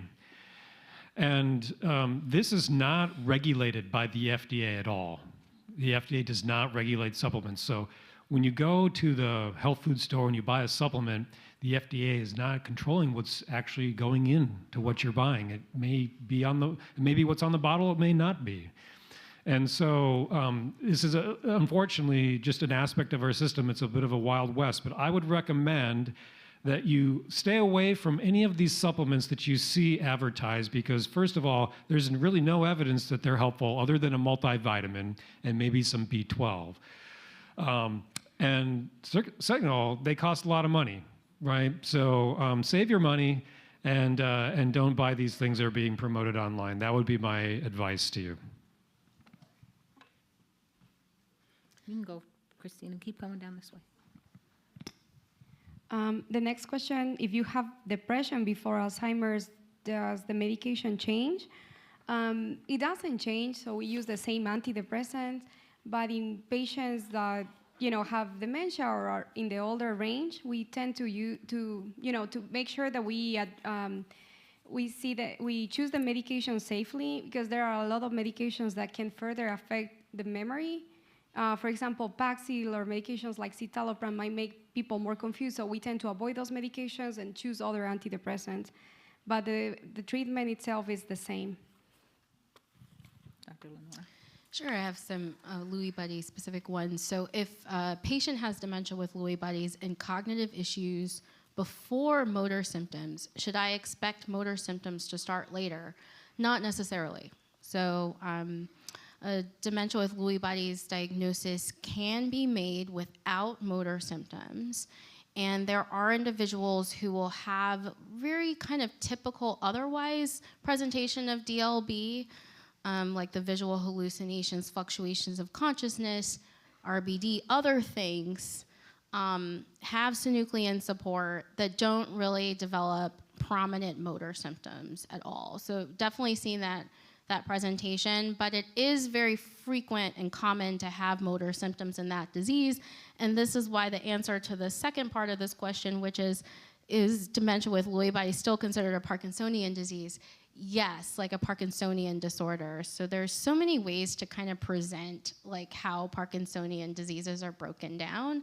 But generally, Parkinson's disease and dementia with Lewy bodies are just two of several Parkinsonian disorders that are often lumped together. The question I have here is, what is the alternative besides self-insurance to long-term care coverage?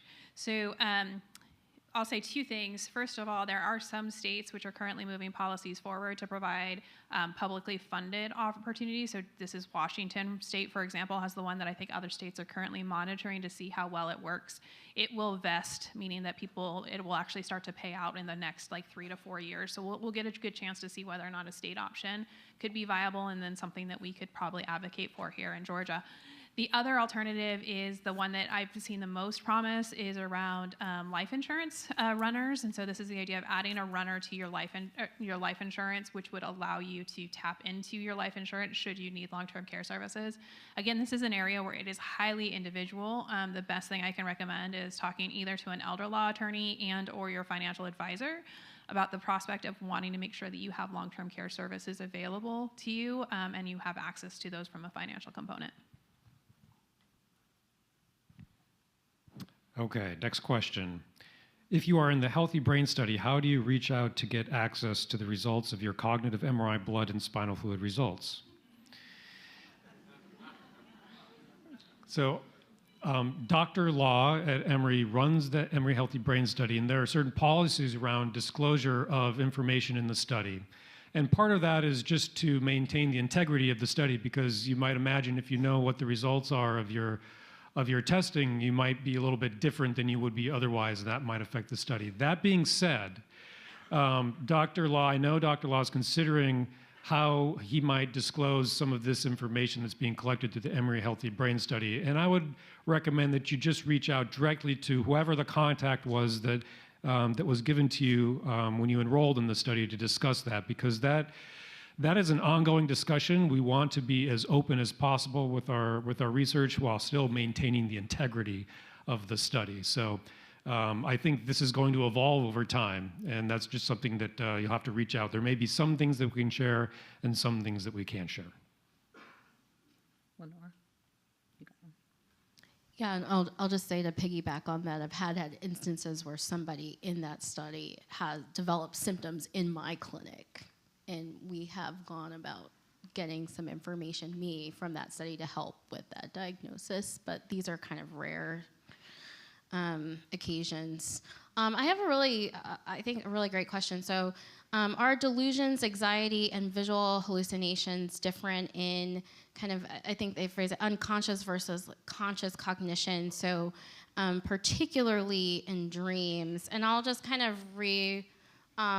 word this a little bit, but when somebody starts talking about hallucinations or even just confusion and delusions and these sorts of things, I have to very specifically ask, like, is it during the day when they are wide awake, or is it during like sleep or kind of in the drowsy state? Because visual hallucinations are classically when people see these kind of visions while wide awake. But Lewy body dementia in particular and Parkinsonian disorders also have these various sleep disorders that kind of, like REM sleep behavior disorder, that kind of blur the lines between when people are dreaming and when they're awake. And so when they're transitioning, it can be, kind of, it's more of a sleep disorder. It can be just a period where there's a lot of confusion, a lot of seeing things, a lot of, vivid, vivid delusions. And we might actually treat that kind of thing that happens more with sleep in a different way symptomatically than we do when it's occurring like during the day when people are wide awake. So it is a little bit different, and it's important to kind of make the distinction when this kind of psychosis and all this confusion is happening. Any more? Christina? So the next question, I'm not too sure, but it says how to manage agitation when there are changes in environment from, living alone to group living or care facilities. So like I was mentioning, we try to use the non-medication approaches, making sure that people don't confront the patient, but rather redirect them, provide something calming to them. Might be something familiar, like pictures of family members that might calm them down. Some exercise as well. And if that doesn't work, then we have medication strategies that people can reach out to the doctor and ask about. And we also have the neurostimulation approaches like electroconvulsive therapy that is reserved for those patients that have not responded to to medications, and the symptoms are really severe or distressing.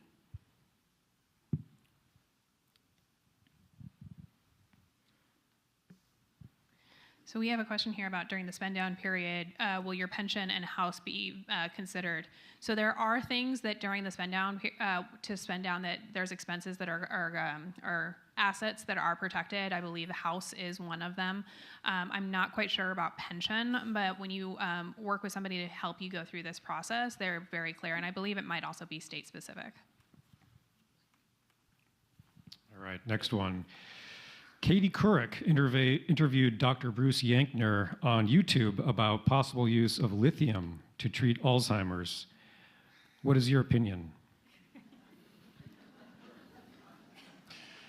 So this is an interesting phenomenon in our field where you sometimes get these things that reoccur over and over in these cycles. So many years ago, it used to be aluminum that was a risk factor for Alzheimer's disease, and people started to change their behavior looking on, well, does my deodorant have aluminum in it? Should I be putting on? We're kind of in this cycle now with lithium where it's kind of come back to the fore. It used to be talked about in the past. We know there's some interesting effects of lithium on certain pathways in the brain associated with tau and tau aggregation. This study that got a lot of attention was mainly in mice, and we've done a lot of studies in mice and Alzheimer's disease and haven't made a tremendous amount of progress there. There was some data in the brain that there are different levels of aluminum in people that have dementia, of lithium that have dementia. But I just want to make a very clear statement here that correlation is not causation in dementia, right? So what we have to do then is clinical trials to understand whether lithium is going to be important. We have never had a successful clinical trial where lithium has modified dementia, right? So my opinion, and I can speak for confidently for the rest of the physicians in our group here at Emory in the Alzheimer's Disease Center, is not to go out and buy lithium supplements and start taking lithium. Don't do that. To save your money. Again, there's no evidence that this is going to be helpful. We need to study it more, right? We need to run clinical trials, rigorous clinical trials to do that. But it's way premature to start talking about taking lithium at this point. Do we have one more question? Is everybody out? So I'll take this as a great one. Is there a difference between a conservatorship and a POA? So a conservatorship or a guardianship is appointed by a judge. So this is when you go to probate court and they determine that you're no longer able to have capacity to make your own financial decisions, legal decisions, and or healthcare decisions, and somebody is identified by the court that this is the person that will be making those decisions on your behalf. A power of attorney is something that you designate prior to losing capacity. This is a document that you complete identifying who you would want your power of attorney to be. So a POA gives you a lot more control over who your decision maker is across those components. And so I do see some people who point, for example, a POA for financial components and a POA for healthcare components, right? So that the same person's not making both kinds of decisions, or they identify one person. So if that's the final question, that's it? We have some more, but I think that's probably a good place to end. Okay. I want to thank each of you for participating in our 29th Brain Health Forum.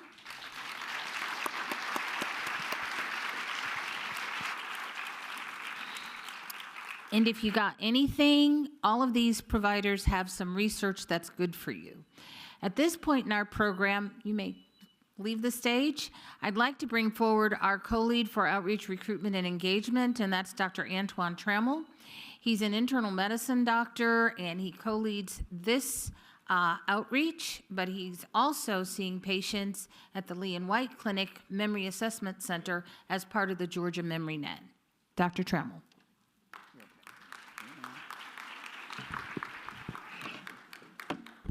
Hey, did y'all learn something today?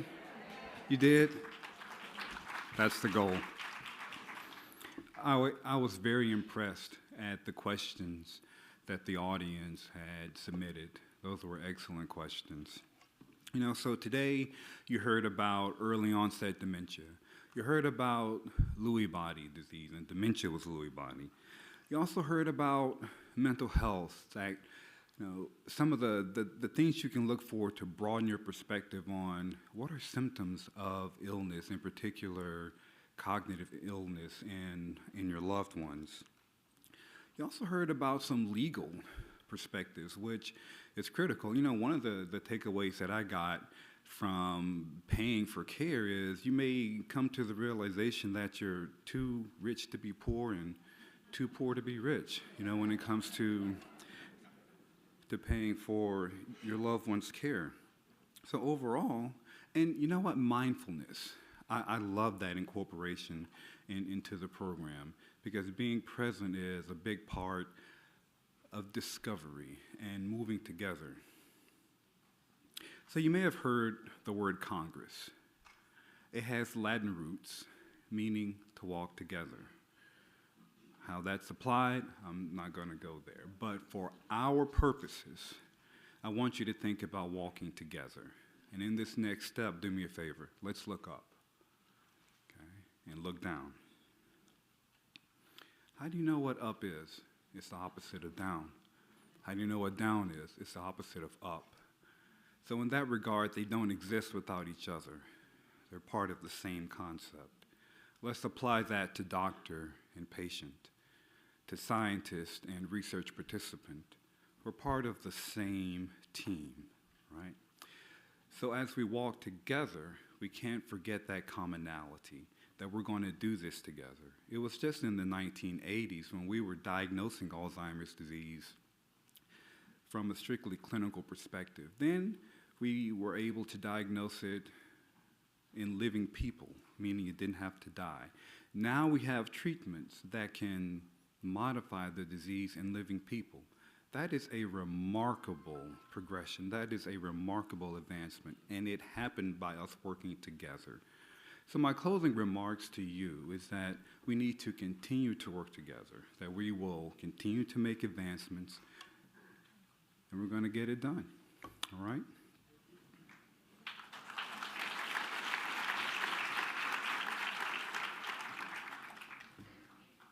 We're good? You doing your closeout? Okay, come on up. Thank you, sir. Appreciate it. Thank you, Dr. Trammell. So as we close out, our staff and volunteers are going around picking up the final passports. If you'll hold them up in the air, if you have not turned them in, we have Leon and our volunteers upstairs collecting them upstairs. We're going to do our gift bag drawing. But while we're doing that and collecting the final, we want to take the time to thank all of our partners in order to make a program of this magnitude a success. So can we please give a round of applause for the Carter Center and the facilities, our Emory Goizueta Alzheimer's Disease Research Center staff and volunteers, the Atlanta chapter of the Links Incorporated and the Links National Partnership, the Emory Performing Arts students, musicians, our resource vendor, Jimmy Economos, Reggie, and EEP Events, and Mark Sherman with Atlanta Print and Mail. We thank you all so much for your partnership and making this such a wonderful program.